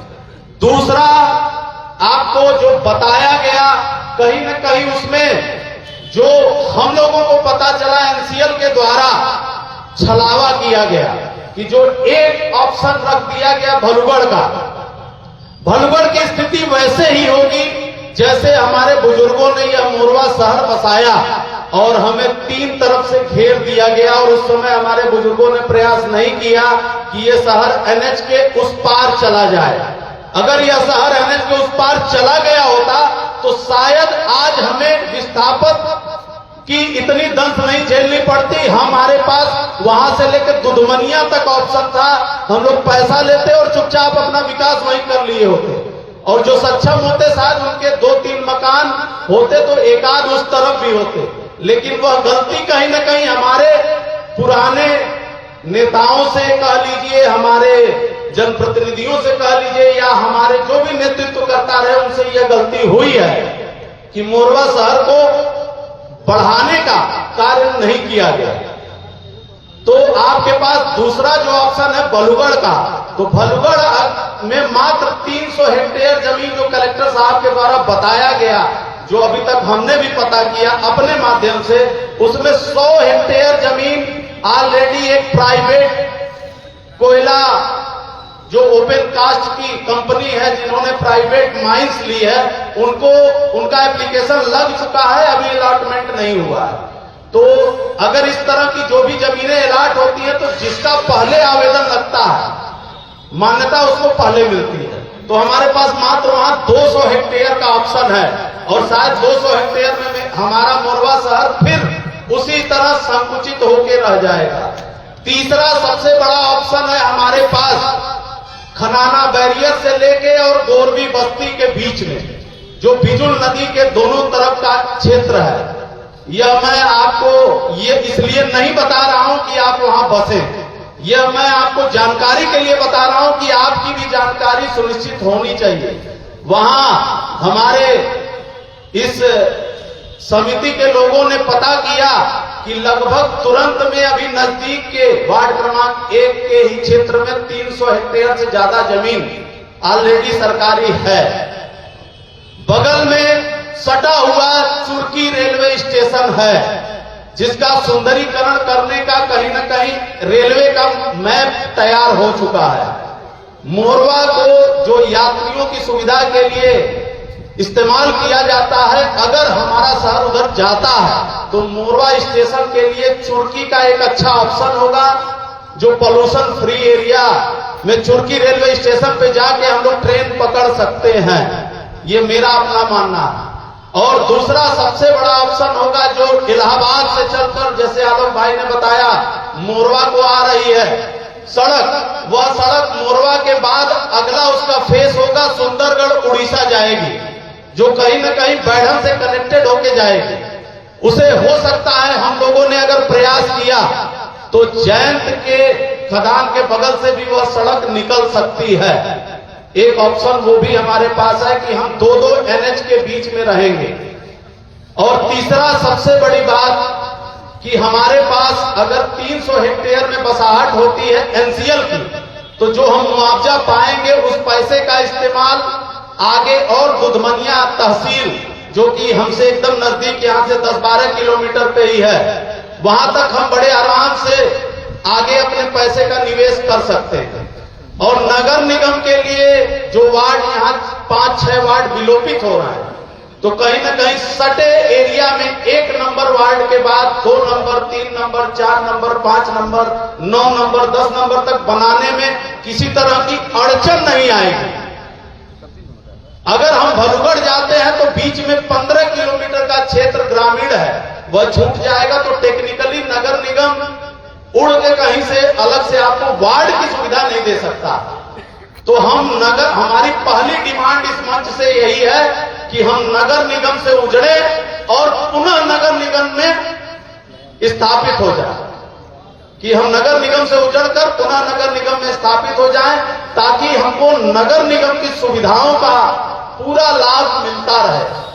और 70% ये मोरवा शहर की इकोनॉमी कहीं न कहीं मेन रोड से 70% इकोनॉमी चलती है, और 30% इकोनॉमी जो चलती है वो मेन रोड के ही जो ड्राइवर, खलासी, हमारे जैसे व्यापारी और लोग हैं जो अपने घरों में राशन ले जाते हैं, वो बाजार या NCL हेडक्वार्टर के जो भी कर्मचारी हैं, जो अभी कहीं जाने वाले नहीं है। मैं आपको बता दूं क्लियर कि 10 से 15 साल तक अभी हेडक्वार्टर कहीं जाने वाला नहीं है। मेरी जानकारी में ये भी है कि CMD साहब की पोस्टिंग भी शायद अब इसके बाद न हो। जो कोल इंडिया की प्लानिंग है, CMD पोस्ट को भी विलोपित किया जा रहा है। तो जब CMD पोस्ट ही विलोपित हो जाएगी तो शायद हेडक्वार्टर इतने बड़े व्यवस्था की जरूरत नहीं पड़ेगी। आप कोई भी शहर बसता है तो कम से कम 25 से 30 साल का फ्यूचर प्लानिंग लेके बसाया जाता है। अभी तक NCL के जितने भी विस्थापन हुए हैं, आप उन कॉलोनियों में जाकर देख लीजिए। जो NCL के विस्थापन का कल्चर रहा है, वह इतना बुरा हाल होता है कि आखिरी तक विस्थापन व्यक्ति उस प्लाट को लेने के लिए मना कर देता है। यह कहीं न कहीं एक कारपोरेट की प्लानिंग होती है। अगर वह आपको प्लाट देंगे तो उस जगह को सुसज्जित करना होगा, उसे 20 साल तक मेंटेन करना होगा, रोड, नाली, पानी, सड़क, बिजली, सारी सुविधाएं देनी होंगी। इससे भागने के लिए या इस पैसे को बचाने के लिए NCL हमेशा क्षेत्र वालों से छलावा करता है। जितने भी आप विस्थापित कॉलोनियां देख लीजिए, जो ये लंबी लंबी बातें जब मीटिंग में जाते हैं लोग तो ये करते हैं कि हम 50 फीट की सड़क देंगे, 40 फीट की सड़क देंगे, आपको नाली देंगे, सड़क देंगे। जब बताइए आज सीवर लाइन हर जगह लग रही है, पाइप लाइन से घरों में पानी जा रहा है, आज भी ये हमें नाली और नाले की बात करते हैं। ये हमारे विकास की बात करेंगे। ऐसे विकास को हमें कहीं न कहीं दरकिनार करना पड़ेगा। हमें NCL को बताना होगा कि हम इस बार विस्थापित नहीं होंगे, हम स्थापित होंगे। इस स्लोगन को आपको बदलना होगा। कि हम विस्थापित अब नहीं होने वाले हैं, हम स्थापित होने वाले हैं। और स्थापित का प्रकार हमारा जो होगा वह मॉडल कहीं ना कहीं हमारे शहर के लोग तय करें, एनसीएल न तय करे हमारे मॉडल को। यह कहीं ना कहीं हमको बताना होगा। और इस बात को जब आप रखेंगे तो उसके लिए आपके हाथों में कागज चाहिए, उसके लिए आपके हाथों में एक सुंदर सा रोड मैप चाहिए। हो सकता है यह लड़ाई आपकी जो आज इस मंदिर से शुरू हुई है यह हाई कोर्ट और सुप्रीम कोर्ट तक भी जाए, उसके लिए हमें कमर कसना होगा। यह एकदम दिमाग में न रखें कि हम किसी भी मामले को लेंदी करेंगे। हमारे तरफ से ऐसा कोई प्रयास नहीं रहेगा कि एनसीएल हमारे पैसे को समय पर न दे। हम पूरा प्रयास करेंगे कि अगर वो 2 साल में विस्थापन करना चाह रहे हैं तो 15 महीने में कर दें। हम उनका पूरा सहयोग करेंगे, मिलजुल कर करेंगे, लेकिन विस्थापन हमारी शर्तों पे करें। और हमारी शर्तें क्या होंगी उसके लिए आज हम बैठक किए हैं। आप अपने सारे बिंदुओं को बिना संकोच के इस कागज में लिखकर दीजिए। उसको 4 दिन, 5 दिन, 3 दिन जो भी समय लगा, हम लोग कम से कम 10-15 लोग, इस बाजार के बुद्धिजीवी लोग जो लीगल से संबंधित जानकारी रखते हैं वो लोग, हम उनसे चर्चा करेंगे। एक रजिस्टर में आपका पूरा कॉलम बनाएंगे, आपके सारे प्रश्नों का कैसे एनसीएल जवाब देगा इसकी हम पूरी तैयारी करेंगे। और उस तैयारी के लिए कहीं न कहीं हमें कागजों में मजबूत होना पड़ेगा। और किसी भी लड़ाई को लड़ने के लिए अर्थ की जरूरत होती है। इतने लोग बैठे हैं, जिन कुर्सियों पे बैठे हैं उसका किराया लगता है। अगर हम कहीं बैठेंगे भूखे पेट, आज हम मान लीजिए घर से खा के आए, हो सकता है हमें 1 हफ्ते, 8 दिन, 10 दिन का सहयोग राशि के लिए बगल में काउंटर खुला है। आपसे जो भी आपका मन करे, किसी के ऊपर कोई दबाव नहीं है। 100, 200, 500, 10, 20, 50 आप वहां दे सकते हैं। और इस लड़ाई की शुरुआत हम आप सभी के सहयोग से करेंगे। और इसमें कोई भी व्यक्ति, मेरा यही प्रयास रहेगा कि इस लड़ाई में जो सबसे प्रथम व्यक्ति है वो तो लाभान्वित अपने अनुसार होगा ही, लेकिन जो आखिरी व्यक्ति जो कहीं न कहीं विस्थापन का प्रभावित है, न जिसके पास मकान है, न जिसके पास दुकान है, न जिसके पास रहने के लिए कोई एक कोठरी है 10 बाई 10 की, वो किराए के मकान में भी रहता है या किसी से मांग के किसी के मकान में रहता है, लेकिन इस शहर में वह भी कहीं न कहीं अपनी इनकम का 70% हिस्सा हमारे आपके बीच में खर्च करता है। दुकानदारों को देता है, मोची को देता है, बढ़ई को देता है, तो वो सब पैसा कहीं न कहीं हमारे बीच में बढ़ता है। तो वह एक प्रभावित व्यक्ति है और उसके प्रभाव का उसे कुछ न कुछ लाभ अवश्य मिलना चाहिए। और मेन रोड में मैं आपको एक उदाहरण बता दूं, मेन रोड में मेरी एक दुकान, एक डिसमिल प्लाट मेरा फंसा था, जिसका मुआवजा मुझे 42,000 रुपए बनाया गया। हमने उस लड़ाई को कमिश्नर साहब तक लड़ा और जो जहां पे मेरा वो प्लाट फंसा था उसके सामने एक लिट्टी चोखा बेचने वाला व्यक्ति था, वह प्रभावित व्यक्ति था। उस व्यक्ति को 2,38,000 रुपए दिया गया। तो यह कहीं न कहीं एक अच्छा मुआवजा था उसके लिए, लेकिन मैं ऐसा प्रभावित था कि दुर्भाग्य से मुझे 42,000 रुपए दिया गया, मेरा 1 डिसमिल जमीन भी गया। मैंने उस लड़ाई को 2 साल लड़ा और मेरे लड़ाई के ही माध्यम से मेरे अड़ोस पड़ोस के 4 लोगों को भी उसका लाभ हुआ और मुझे 14.5 लाख रुपया इसी एनएच की व्यवस्था में मुझे 14.5 लाख रुपया मिला, जिसके चेक का मेरे पास फोटोकॉपी भी है। इसी प्रकार हम लोगों को लड़ना होगा। इसलिए आप डरिए मत कि एनसीएल क्या रेट दे रहा है, क्या नहीं दे रहा है। जो लॉ एक्ट की गाइडलाइन कहती है, जितना भी आपका मुआवजा बनेगा वह आपको जब तक नहीं मिलेगा तब तक हम इस लड़ाई को संगठित होकर लड़ेंगे।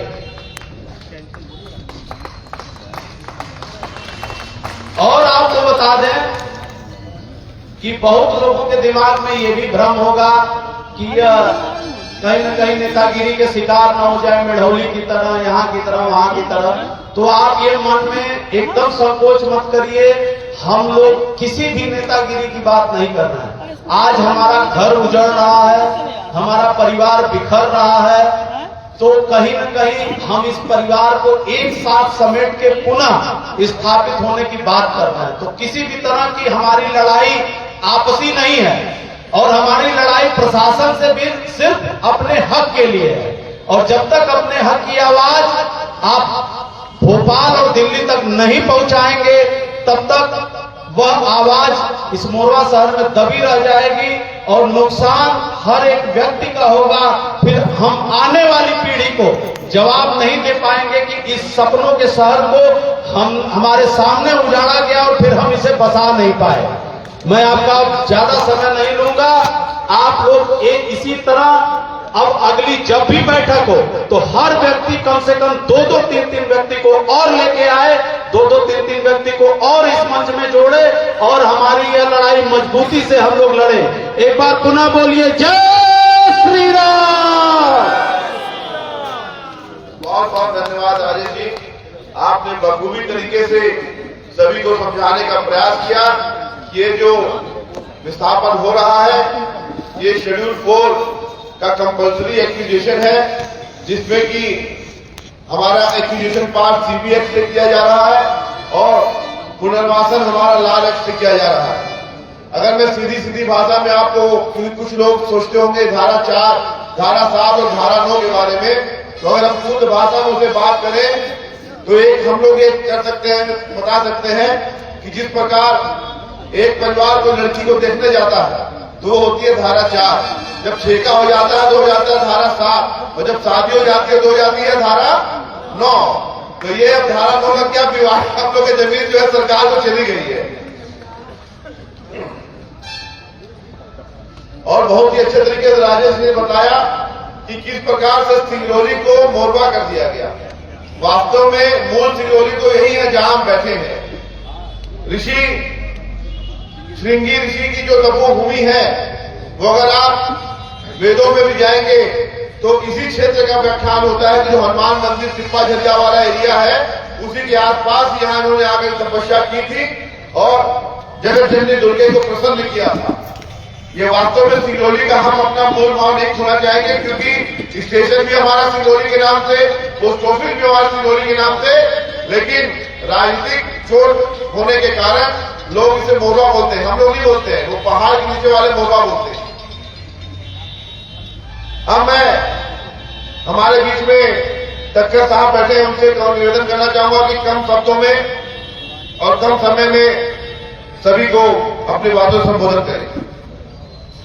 सभी मंच में बैठे महानुभाव, पहली बार आपके सामने आया हूं और एक जोर से जबरदस्त तालियां लगा दी, पता लग जाए कुछ हो रहा है मोरवा में।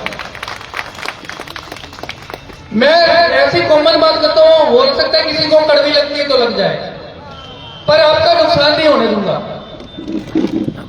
जो अभी सेक्शन 9 लगने के बाद इतनी कंस्ट्रक्शन चालू हो गई है, जगह जगह पे हो रही है, क्या उनमें कोई कंट्रोल हो सकता है? कैसे डिले होगा?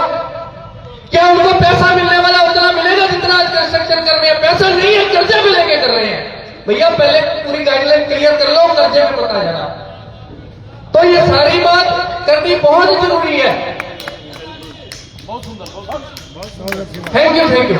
और बात हंसने की नहीं है, लोग मैंने यहां तक ये सुना बाजार में 5-5, 10-10 रुपए सैकड़ा लेने के बाद भी कंस्ट्रक्शन कर रहे हैं भाई। और भैया जिसकी बिल्डिंग है उसकी है भी नहीं, बाहर से लोग आते हैं दूसरे शहरों में, भैया क्या पैसा लगा दूं क्या मैं? यार हमारे पास कितना बड़ा पड़ा नहीं बना देगा। तो आप कहीं ना फंसने वाला काम मत कर लीजिएगा। और दूसरी बात, जोसेफ जर्मा देख रहे तो किसानी आंदोलन से देख लो। मैं नेगेटिव में उनके पक्ष और विपक्ष की बात नहीं कर रहा, मैं हक की बात कर रहा हूं। आप ऐसा लड़के तो देखे, केजरीवाल ने सरकार बनाई थी तो कैसे बना ली थी? एकजुट होकर बनाई थी। तो उस तरह का अगर आप जोश जज्बा दिखाएंगे तो ये सारा कुछ कर सकते हैं। और रही बात, जब जैसे कहते पीछे वाले लोगों को भी साथ में रहने का, क्या मेन रोड वालों को जैसे छोड़ दिया गया तो उनकी बात कोई करता नहीं है। दूसरी बात, अगर मेन रोड में मेरा अगर बिजनेस है, मान लिया, पर मैं रहता तो यहाँ हूं ना, तो क्या मैं ऊपर रहने लग जाऊंगा अपनी बिल्डिंग के? तो उसके लिए क्या किया जाएगा? तो सारी चीजों को आपको देखना बहुत जरूरी है।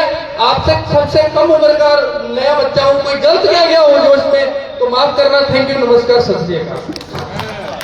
और 4-4, 5-5 बंदों को लाने मत बोलिए, एक सलाम की तरह से काम करना चाहिए सिंगरौली, ताकि पता लग जाए कि विस्थापन ऐसे नहीं आपकी मर्जी से होगा भाई, ये तो हमारी मर्जी से होगा, क्योंकि हम यहाँ पड़े हुए हैं, हम यहाँ जो बोले सो निहार।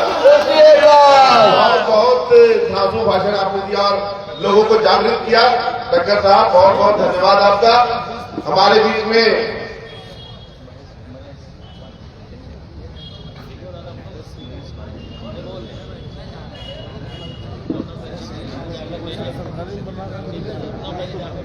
महेश वाल्मीकि का जज करेंगे। महेश वाल्मीकि जी, लगा चले गए क्या? चलिए, तब तक फिर मैं निवेदन करना चाहूंगा सतीश उपल जी से कि सतीश उपल जी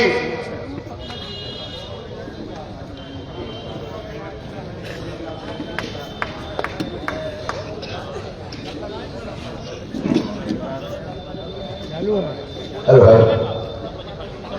आज विस्थापन का दर्द के प्रांगण में आप पधारे। आप सभी 11 वार्ड के महानुभावों का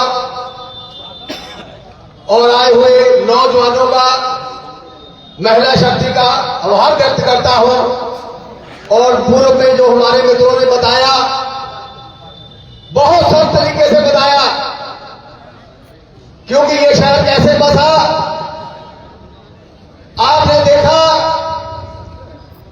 सन 1962 में सर्वे हुआ था, 1980 तक सर्वे चला और ना तो प्रशासन ने कहीं बोर्ड लगाया ये कोयला धारक क्षेत्र है, ना कहीं एनसीएल ने बोर्ड लगाया यहां कोयला है, क्योंकि यहां पर गोरवी और जहूरदा की कोयले की खदान थी।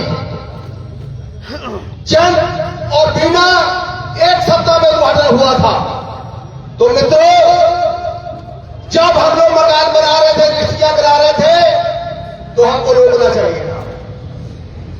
जब इन्होंने यहां पर कॉलोनी बसाई पुराने यूनियन बैंक के पीछे, तो इन्होंने लीज कहा, क्योंकि विस्थापन का दर मैंने यहां पर जो हमारे काका जी ने बताया, अमलौरी नगरी में चंद्रपुर नंदगांव है और एनटीपीसी का नवजीवन विहार है, ककरी बीना का कहलोल है और अनपरा का डिब्रूगंज है। दोस्तों, आपसी मोहब्बत और आपसी भाईचारा खत्म हो जाता है। मैं यहां तक देखा, अभी रजाई जी ने बात की, इनके दादाजी बहुत ही लोगों का भला किए। इनकी उस समय दुकान थी हार्डवेयर की, कांदो साहब से बस्ती थे। जब कोई मकान बनाता था तो ये कहते थे, भाई तुम पैसा मेरे को किस्तों में दे देना, पर सिंगरौली मोरबा में मकान बनाओ। ये प्यार था। और उसके बाद विस्थापन का दर्द अगर बचाने की बात कही, तो हम लोग आप सभी जो भी दिल में लिए बैठे हैं, कहां बसाएंगे। और हम लोग आप से ये प्रार्थना करते हैं, आप हमें अपना प्रश्न बताएं। हमारे बीच ऐसे बुद्धिजीवी है, उसका जवाब आपको देंगे कहां बसाना है। क्योंकि मढ़ौली वालों को इन्होंने इतना दुखी कर दिया था कि मढ़ौली वाले बोले हमको प्लाट का पैसा दे। अगर कोई हमारे बीच मढ़ौली के बैठे हैं, इनको प्लाट नहीं दिया गया, तो मैं समझता हूं अगर आपकी एकता रहेगी तो ये दिन दूर नहीं, आप अपने मंशा के अनुसार कर सकते हैं। तो मैं ज्यादा समय नहीं दूंगा। हम मेहनत वालों ने जब भी मिलकर कदम बढ़ाया, सागर ने रास्ता छोड़ा, पर्वत ने शीश झुकाया। तो दोस्तों, याद रखिए, ये मोहब्बत, ये भाईचारा, सारी सुविधाएं आज जितनी आप देख रहे हैं, ये लड़ाई लड़के की है। शशांक मिश्रा जी ने, शायद भूपेंद्र जी को पता है, जब मढ़ौली उन्होंने लगा था तो यहां के कलेक्टर महोदय ने कहा था कि जब तक आप सुविधाएं या प्रसार नहीं देते तो इनका पानी और बिजली बंद नहीं करना। यह शशांक मिश्रा जी के शब्द है। इसके लिए लड़ाई लड़ी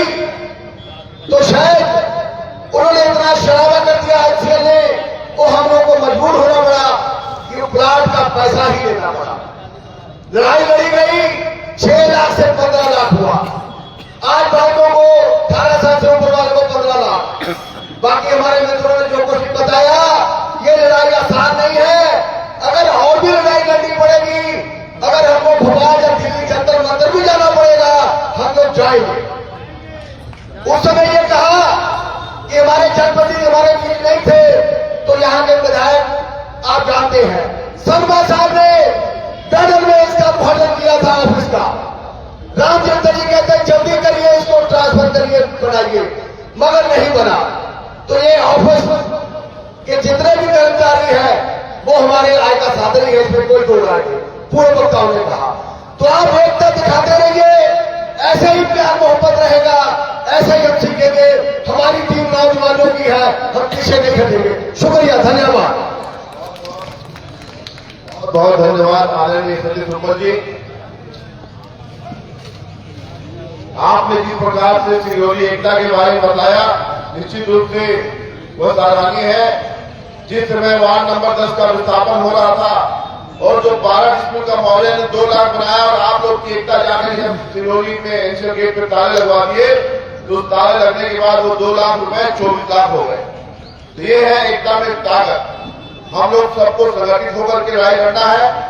अब क्योंकि समय ज्यादा होते जा रहा है, मैं निवेदन करना चाहूंगा अभ्युदय कैनी जी से कि आप आए और आपने जो भी रिसर्च किया है, जो रिसर्च पेपर आपके पास है, उसके बारे में जरा लोगों को भी अवगत कराएं। कैनी भैया और जो पीछे करें कितना निवेदन होंगे, आप आगे बढ़े आप लोग। एक साथ नहीं किया, एक साथ। अच्छा, नेट सबको नमस्कार। यहाँ एक आह्वान पर इतनी भीड़ आई, मैं सबका धन्यवाद करता हूँ। विशेषकर हमारे बीच में अनपरा से हमारे परिवार के बहुत पुराने मित्र आदरणीय खंडेलवाल अंकल का भी बहुत तहे दिल से धन्यवाद देता हूँ कि वो अनपरा से आए और हमारे इस मंच को सपोर्ट कर रहे हैं। ये मंच सिर्फ इसलिए बनाया गया है कि सेक्शन 9 लगने के बाद जो भी आज के बाद हम मांग रखेंगे एनसीएल से, वो खुले मंच से मांग रखेंगे, पब्लिक के बीच से हम मांगों को उठाएंगे, उनको क्रमबद्ध करेंगे और उस क्रमबद्ध को करने के बाद एनसीएल में उस डिमांड को रखेंगे। कलेक्टर के माध्यम से कोशिश करेंगे कि कलेक्टर हमारी मांगों को मनवाए और हमें ज्यादा से ज्यादा विस्थापन और पुनर्वास का लाभ मिल सके। कुछ मांगे हमारे वरिष्ठों ने एनसीएल के सामने रखी थी और उसके अलावा कुछ मांगे आज मैं आपके सामने पब्लिकली रख रहा हूं, जो इस मंच के माध्यम से मेरी व्यक्तिगत भी कह सकते हैं और यहाँ की जनता की भी है। इसको आप सुनिए, एक एक पॉइंट वाइज में बोलूंगा, जिसमें भी आप लोगों को ये लगता है कि ये आपकी मांग है, उसमें आप लोग या तो ताली बजा के या हाथ उठा के सहमति प्रदान कर दीजिए। पहली जो मांग है वो ये है कि क्योंकि सेक्शन 9 लग गया तो इसके तहत अर्जित की जाने वाली समस्त भूमि को अस्थायी मुनारा या ट्रेंच बनाकर चिन्हित किया जाए, क्योंकि हमें अभी यही नहीं मालूम है कि जितने सेक्शन 9 में जमीनों का वर्णन किया गया है उसमें हमारी जमीन अंश भाग है, पूरी भाग है, क्या है, तो उसको चिन्हित किया जाए। तो अगर इस पॉइंट से आप लोग सहमत हैं तो कृपया हाथ उठा के बता दें। धन्यवाद। दूसरा, विस्थापन एवं पुनर्वास का रोड मैप बनाकर सार्वजनिक स्थान पर जनता दरबार लगाकर स्पष्ट किया जाए, जिसकी सूचना मीडिया और अन्य माध्यमों से दी जाए। लॉ एक्ट में जब सेक्शन 9 लग जाता है उसके बाद कलेक्टर के माध्यम से कोई भी अधिकारी जो नियुक्त होता है वो रिहैबिलिटेशन पुनर्वास की जो स्कीमें हैं उसके तहत क्या क्या करना है उसका एक रोड मैप तैयार होता है। वो रोड मैप आज तक हमें न दिखाया गया न बताया गया, यहाँ तक कि अभी हम आप मधुकर और फिल्टर और मलाना और निकाला में ही बहस कर रहे हैं। तो कम से कम हमें रोड मैप तो मिले कि हम जाएंगे कहाँ, आसमान में जाएंगे, खजूर पे रखेंगे, जमीन पे गिरेंगे, कहाँ जाएंगे। तो ये रोड मैप हमें, और ये धारा 16 सब सेक्शन 1, 2, 3, 4, 5 में वर्णित है, ला रहे। तो दूसरा मेरा ये मांग है कि ये रोड मैप कलेक्टर के माध्यम से सार्वजनिक रूप से पब्लिक मीटिंग लेके दिया जाए। क्या आप लोग इससे सहमत है?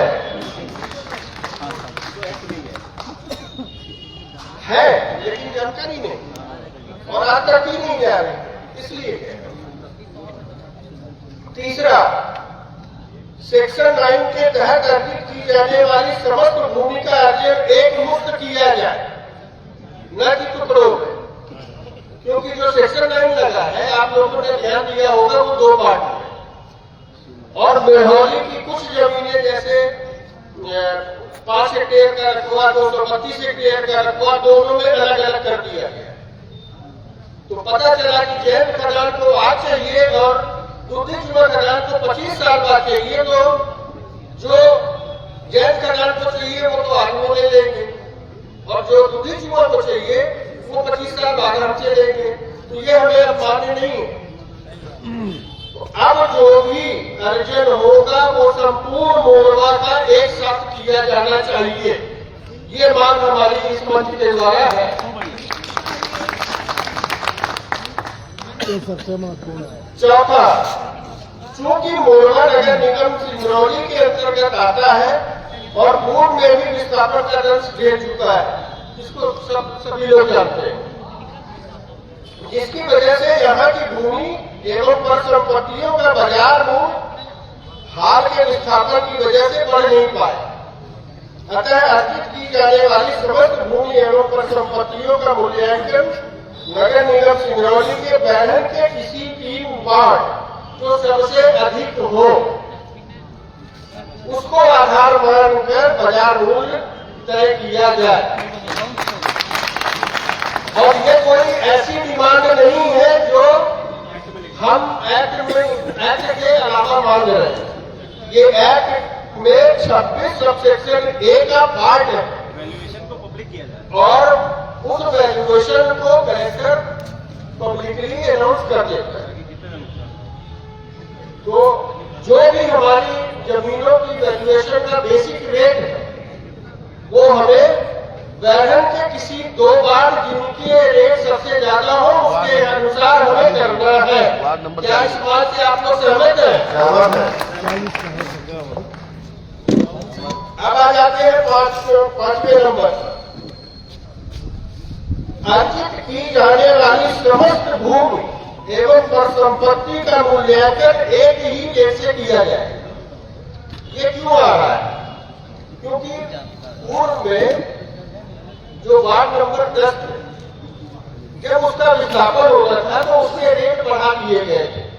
कैसे बढ़े क्या बढ़े वो उसमें हमें नहीं पढ़ना है, लेकिन मोरवा में सब लोग आज 40-50 साल से तो सभी लोग हैं। आपको मालूम होगा कि न्यू मार्केट का एरिया सबसे बड़ा एरिया है और आज की डेट में 3 नंबर वार्ड का रेट सबसे कम। तो ऐसा कैसे हो? तो अब जो करने वाले उनका सबका रेट एक होना चाहिए, कोई भेदभाव नहीं हो। 6वां नंबर, प्रत्येक भूमि स्वामी को नौकरी देने का प्रावधान किया जाए, चाहे वो 1 डिसमिल हो, 5 डिसमिल हो, 10 डिसमिल हो। हमें मालूम है कि ये एक्ट में नहीं, लेकिन अभी जो है मेयर में डिसेंडिंग ऑर्डर में ऐसी प्रक्रिया अपनाई गई, बोली गई। और भी कुछ जगह ऐसी हैं जैसे उड़ीसा में, जैसे SECL में, उसका अभी हमने पेपर मंगाया है, अगर मिल गया तो पता नहीं मिले न मिले, लेकिन SECL में भी ऐसा किया गया। तो एक कम से कम मानक हो जाए, भैया 5 डिसमिल या 10 डिसमिल या 8 डिसमिल में हमको एक नौकरी मिले, ये हमारी मांग। तो इस मांग से आप लोग सहमत हो तो ये मांग किया जाए। 7वां नंबर, कोल इंडिया लिमिटेड की अन्य अनुषंगिक इकाइयों की तरह सिंगरौली वासियों को भी NCWA national coal gauge agreement के तहत उसी को आधार मानते हुए एन्युटी राशि दी जाए। ये अभी MCL जो महानदी कोलफील्ड है उसमें ये लोग 21,000 रुपए प्रति माह हर मुखिया को दे रहे हैं। पहले 12,000 था और हर 2 साल में 1,000 रुपए बढ़ाया गया, उसको फिर बाद में 21,000 रुपए कर दिया और उसको NCWA के तहत किया गया, जो कि एक सिंपल भाषा में बोला जाए तो जो जनरल मजदूर का जो बेसिक होता है उसका 60% दिया जाता है। तो हमें जो 7,000, 2,000, 5,000 की रकम NCL के द्वारा बताई जाती है वो मान्य नहीं है। हमारी मांग है कि जो ये जो पैसे महीने की बात कर रहे हैं, मैं आपको जानकारी के लिए बता दूं कि भारत के अलावा जहां भी कोयला उत्खनन होता है, ऑस्ट्रेलिया, इंडोनेशिया या जो भी बाहर देशों में उत्खनन होता है, वहां 3 तरह का फायदा होता है। सरकार जो भी कोयला उत्खनन होता है उस पर 3 लोगों का अधिकार होता है। पहला केंद्र सरकार का, फिर दूसरा राज्य सरकार का और तीसरा जो वहां का भूस्वामी उसका। इसकी लड़ाई बहुत बड़ी है, लेकिन कहीं ना कहीं आप समझिए कि आपके क्षेत्र से जहां से कोयला निकाला जा रहा है उसकी बजटिंग कैसे होती है। यह 2400 लगभग हेक्टेयर का इन लोगों ने अभी सर्वे किया, जिसमें कहीं न कहीं इनको जो मेरा अपना अंदर से पता चला कि 90 से 95 करोड़ रुपया प्रति एकड़ का कोयला यहां से निकलना है और आपको लाभ 80 से 90 लाख रुपया प्रति एकड़ का मात्र दिया जा रहा है। अगर आपको 25% का भी लाभ उस आधार पर दिया जाता तो वो 25 करोड़ होता। शायद किसी को इतना बवाल करने की जरूरत नहीं होती, लेकिन वह बहुत बड़ा अमाउंट है, हम उस पर भी नहीं जा रहे हैं। जो मूल अधिकार है हमारा, जिसकी बात दादा कह रहे हैं, ये हम लोगों ने पिछले 1 हफ्ते की मेहनत से क्रमबद्ध तरीके से बनाया है। इसके अलावा जो भी आप लिखे ये बातें आराम से सुन ले, इसके अलावा लिखे तो थोड़ा हम लोगों को ज्यादा सरल होगा लिस्ट को और बढ़िया से बनाने में बात। तो ये जो स्कीम MCL में जो अपनाई जा रही है वो MCL भी अपनाए, इसकी मैं मांग करता हूं और 21,000 रुपए प्रति मुखिया को हर माह इनको दिया जाए। 8वां पॉइंट, सभी विस्थापितों को कोल इंडिया के समस्त अस्पतालों में उत्तम इलाज एवं दवा की फ्री व्यवस्था होनी चाहिए, फ्री ऑफ कॉस्ट। अब इसका भी कहां से ये MCL में ये अपनाया गया है और वहां विस्थापितों को दिया जा रहा है विगत 4 वर्षों से। तो क्या हम लोग नहीं दे सकते? यहाँ जाते हैं, अगर 2,000-3,000 रुपए जमा न करें तो हमारे क्या चालू नहीं होता। बाहर के लोगों का डायलिसिस नहीं करते।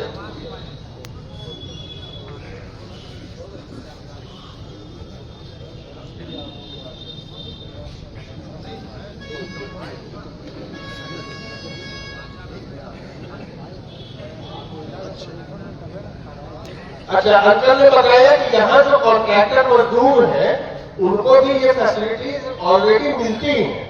तो क्या विस्थापित लोग कॉन्ट्रैक्टर मजदूर के बराबर भी हिस्सा नहीं रखते? तो हमें ये मांग करनी है कि हमें हमारे परिवार के लिए समस्त अस्पताल मुफ्त इलाज एवं दवा की व्यवस्था होनी चाहिए। नौवां पॉइंट, विस्थापित परिवार के सभी सदस्य, चाहे वो वयस्क हो चाहे अवयस्क हो, इनको जो राशि तय होगी म्यूचुअल, पूर्व में कुछ राशि तय की गई थी लेकिन हम उससे असंतुष्ट हैं। अब ऐसा क्यों मैं बोल रहा हूं? कुछ ऐसे लोग हैं जो जिनके बच्चे अभी 17 साल 11 महीने के हैं। हमारे पिछले ये राकेश जी हैं, उनकी बच्ची, इनकी बच्ची, ये बस 28 तारीख को ये 18 साल के हो जाएंगे। उनका क्या दोष विचारों का, और क्या वो विस्थापन का दंश नहीं झेलेंगे? 3 साल के अंदर अगर विस्थापन हो जाता है और मेरा बच्चा जब 12वीं में पहुंचेगा तो किस स्कूल में एडमिशन होगा? तो उनको क्यों उचित मुआवजा दिया जाए? तो मेरी मांग ये है कि विस्थापित परिवार के सभी सदस्य, चाहे वो वयस्क हो चाहे अवयस्क हो, एक उचित मुआवजा दिया जाए। वो उचित मुआवजा मिल के बैठ के तय किया जाए। 10वां पॉइंट, विस्थापन में कई उद्योग जो कि सिंगरौली में कई वर्षों से चल रहे हैं एवं जिन्होंने सैकड़ों लोगों को रोजगार दे रखा है, उनके पुनः वसाहत एवं उन पर आश्रित श्रमिकों के हितों को ध्यान में रखते हुए पुनर्वास या नगर निगम क्षेत्र में एक औद्योगिक क्षेत्र बनाकर उनको अलग से जमीन देना सुनिश्चित किया जाए। उदाहरण देते हैं, यही मिश्रा जी बैठे हुए हैं हमारे, इनका उद्योग यहाँ विगत 30 वर्षों से, हमारी आला मशीन यहाँ 40-50 वर्षों से स्थापित है। वहाँ 100 लेबर हैं, काम कर रहे हैं बेचारे, आज 20-20 साल से हमारे पास है। वो कहाँ जाएंगे? तो एक तो इन उद्योगों को स्थापित करने के लिए कहीं आसपास ऐसी जमीन खोजी जाए जो यहाँ के विस्थापित हो रहे इंडस्ट्रीज को ही अलग से बसा दिया जाए, जो कि विस्थापन स्थल से बहुत ज्यादा दूर न हो।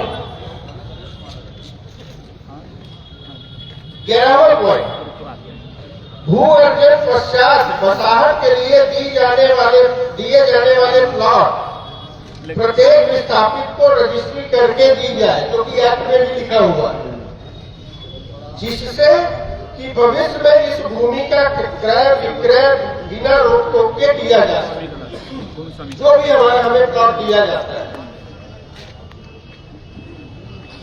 12वां पॉइंट, मोरबा में विस्थापित होने वाली अधिकतर आबादी व्यापार से जुड़ी है, जिसको खड़ा करने में और साख बनाने में 2 पीढ़ियों की मेहनत लगी। हमारे पिताजी यहाँ आए थे, उन्होंने व्यापार को खड़ा किया, हमारे भाइयों ने मिलकर उसको आगे बढ़ाया, गुडविल। तो ऐसे व्यापार को बनाने में 2 पीढ़ियों का समय लगा। अगर व्यापारियों को उनकी साख का उचित मुआवजा देने का प्रावधान रखा जाना चाहिए। सही बात, बिल्कुल सही बात। क्योंकि धंधा देखिए एक दिन में नहीं संभलता, न बड़ा होता है न पड़ता है। पेड़ लगाते हैं तो कुछ दिनों में फल देता है, जहाँ जाएगा मालूम होगा। तो 12वीं बात हमारी ये। 13वीं बात, जो हमारे यहाँ खुदरा दुकानदार है, उसके अंतर्गत बेचारे जो ठेले में हमारे भाई सामान बेचते हैं, रेहड़ी खोमचा, कहीं भी अपना व्यापार जिस भी तरीके से कर रहे हैं या जिस क्षेत्र में कर रहे हैं, उनको विस्थापन और पुनर्वास क्षेत्र में पुनर्स्थापना के बीच के समय में होने वाले नुकसान की भरपाई की है। जैसे आज हमारा विस्थापन हो गया और हमें ये कह दिया गया कि भैया अब आप खाली करो, ये खाली करें, और उनका जो शॉपिंग कॉम्प्लेक्स बनना है या जो भी व्यवस्थाएं वो व्यापारियों को देने वाले हैं, उसमें 6 महीने का गैप है। तो मैं अपनी दुकान को बंद करके 6 महीने घर बैठ के खाऊंगा क्या? तो ये मेरी मांग है कि ये जितना गैप आएगा उसमें उसका उचित मुआवजा दिया जाए। 13वां पॉइंट, जितने भी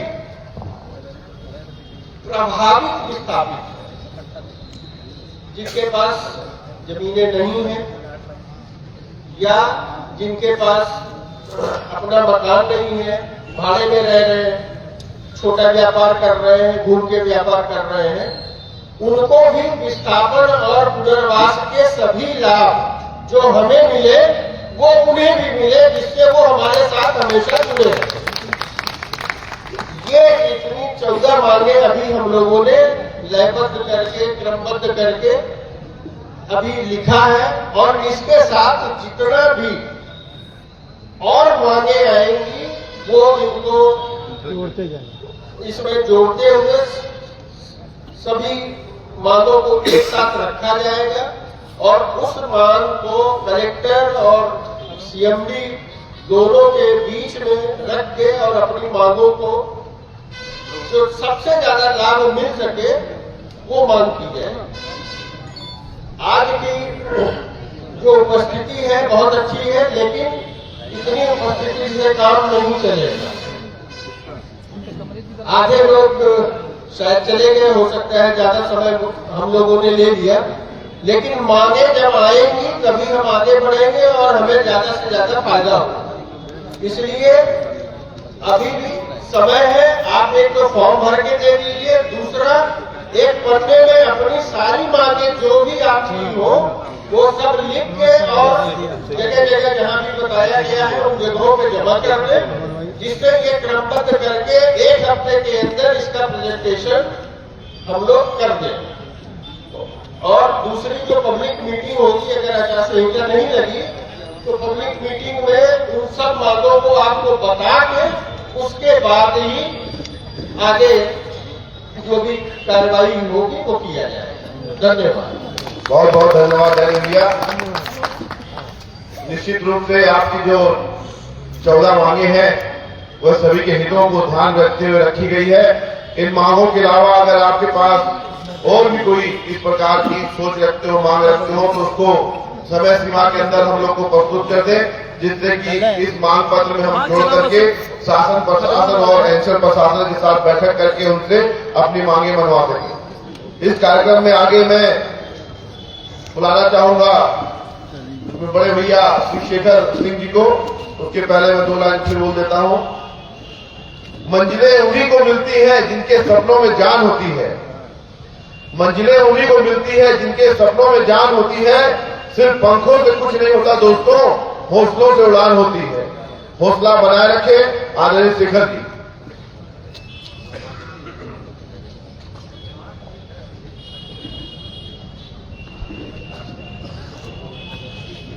लगभग सारे लोगों को मेरा प्रणाम। लगभग सारी बातें आ चुकी हैं।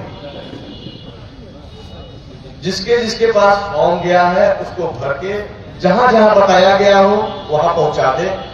एक विषय तो ये हो गया। और जब हम लोग सारे फॉर्म को कलेक्ट कर लेंगे उसके बाद हम लोग अपने मांग पत्र को बना लेंगे। मांग पत्र को बनाने के बाद कलेक्टर महोदय और सीएमडी महोदय दोनों लोगों से चर्चा करेंगे।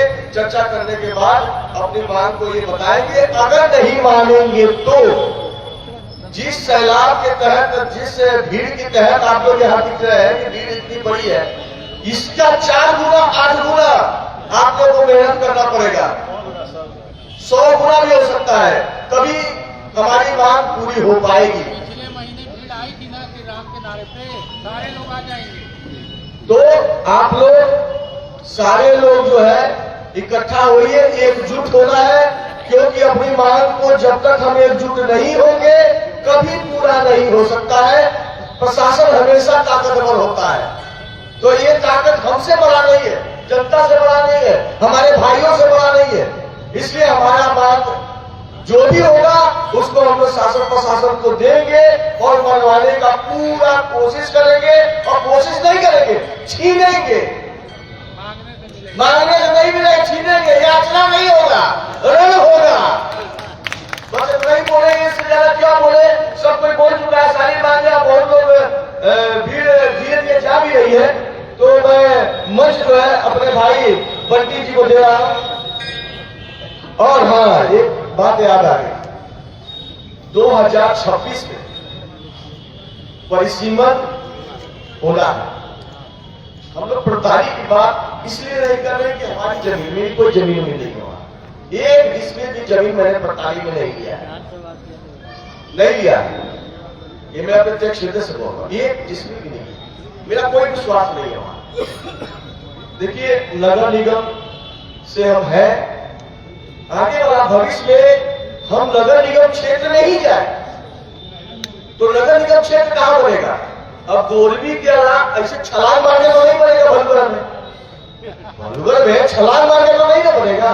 पार्ट बाई पार्टी बन सकता है ना, स्टेप बाई स्टेप बन सकता है।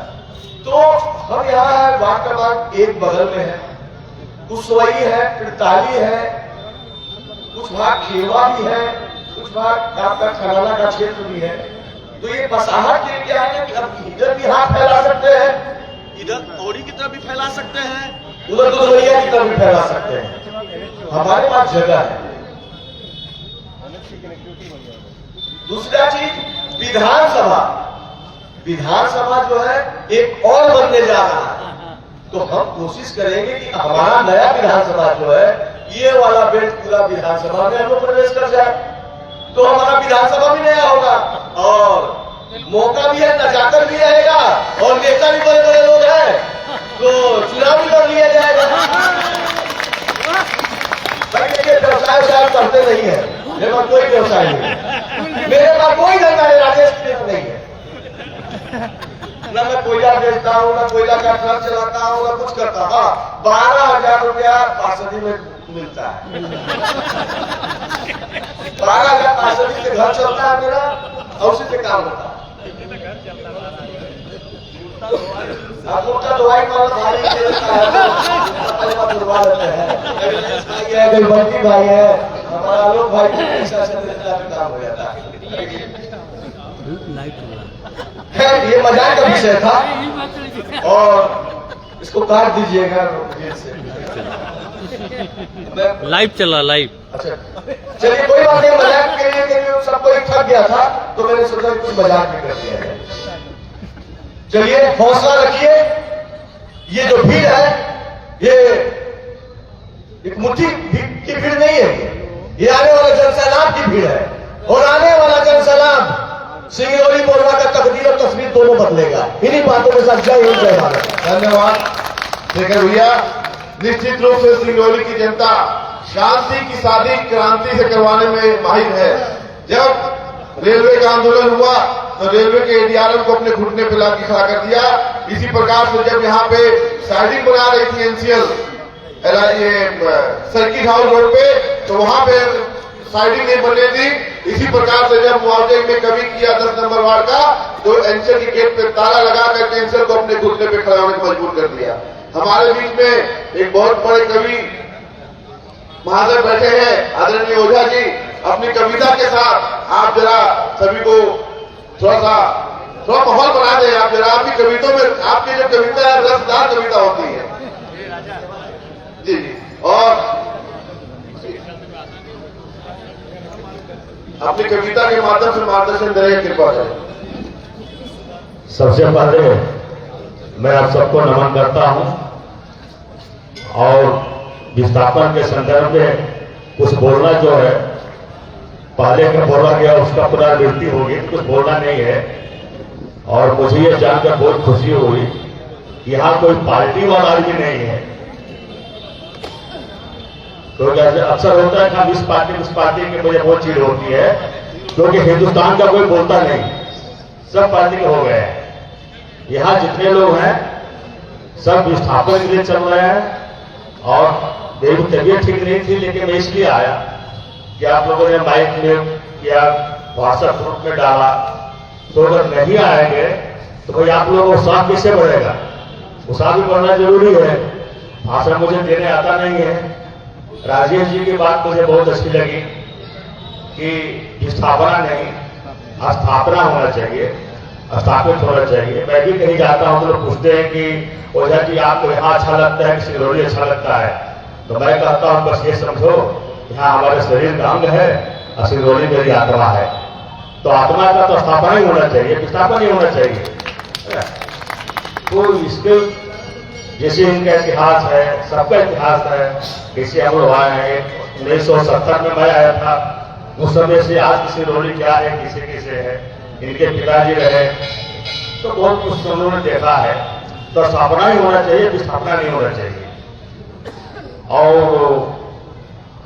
रही बात कहने की, तो मैं इतना ही कर सकता हूं कि धरती तो धरती आकाश बदल कर रख देंगे, धरती तो धरती आकाश बदल कर रख देंगे, जन जन के अविश्वास को विश्वास बदल कर रख देंगे, और अपने आप को उनसे कम समझने की गलती न करें कभी। आप यदि चाहे तो इतिहास बदल कर रख देंगे, आप यदि चाहे तो इतिहास बदल कर रख देंगे। इसीलिए इसी जोशो खरोश से आप सब लोग लगे रहिए, हम सब आपके साथ हैं, कंधे से कंधा मिलाकर चलने वाले हैं, न आगे हैं न पीछे हैं, बराबर में चलेंगे। धन्यवाद। धन्यवाद आदरणीय कमलेश्वर ओझा जी। मैं अब कार्यक्रम के समापन की घोषणा और आभार के लिए कमलेश मिश्रा जी से निवेदन करना चाहूंगा। कमलेश मिश्रा जी आए और सभी आए हुए हमारे जितने भी सिंगरौली वासी हैं उनको आभार व्यक्त करते हुए इस कार्यक्रम के समापन की घोषणा करें। समस्त प्रबुद्धजन सिंगरौली के वासियों, मैं आप सभी लोगों का तहे दिल से आभार प्रकट करता हूं कि आपने अपना बहुमूल्य समय दिया और अपने लिए इस मंच को सुदृढ़ता प्रदान किया। इसके लिए आपका बहुत बहुत आभार। धन्यवाद। सभी का बहुत बहुत धन्यवाद। और जब भी आपको आवाज लगाई जाएगी, क्योंकि अभी हमें हुआ था शिव मंदिर में, तो आप सभी बढ़ चढ़ करके आएंगे।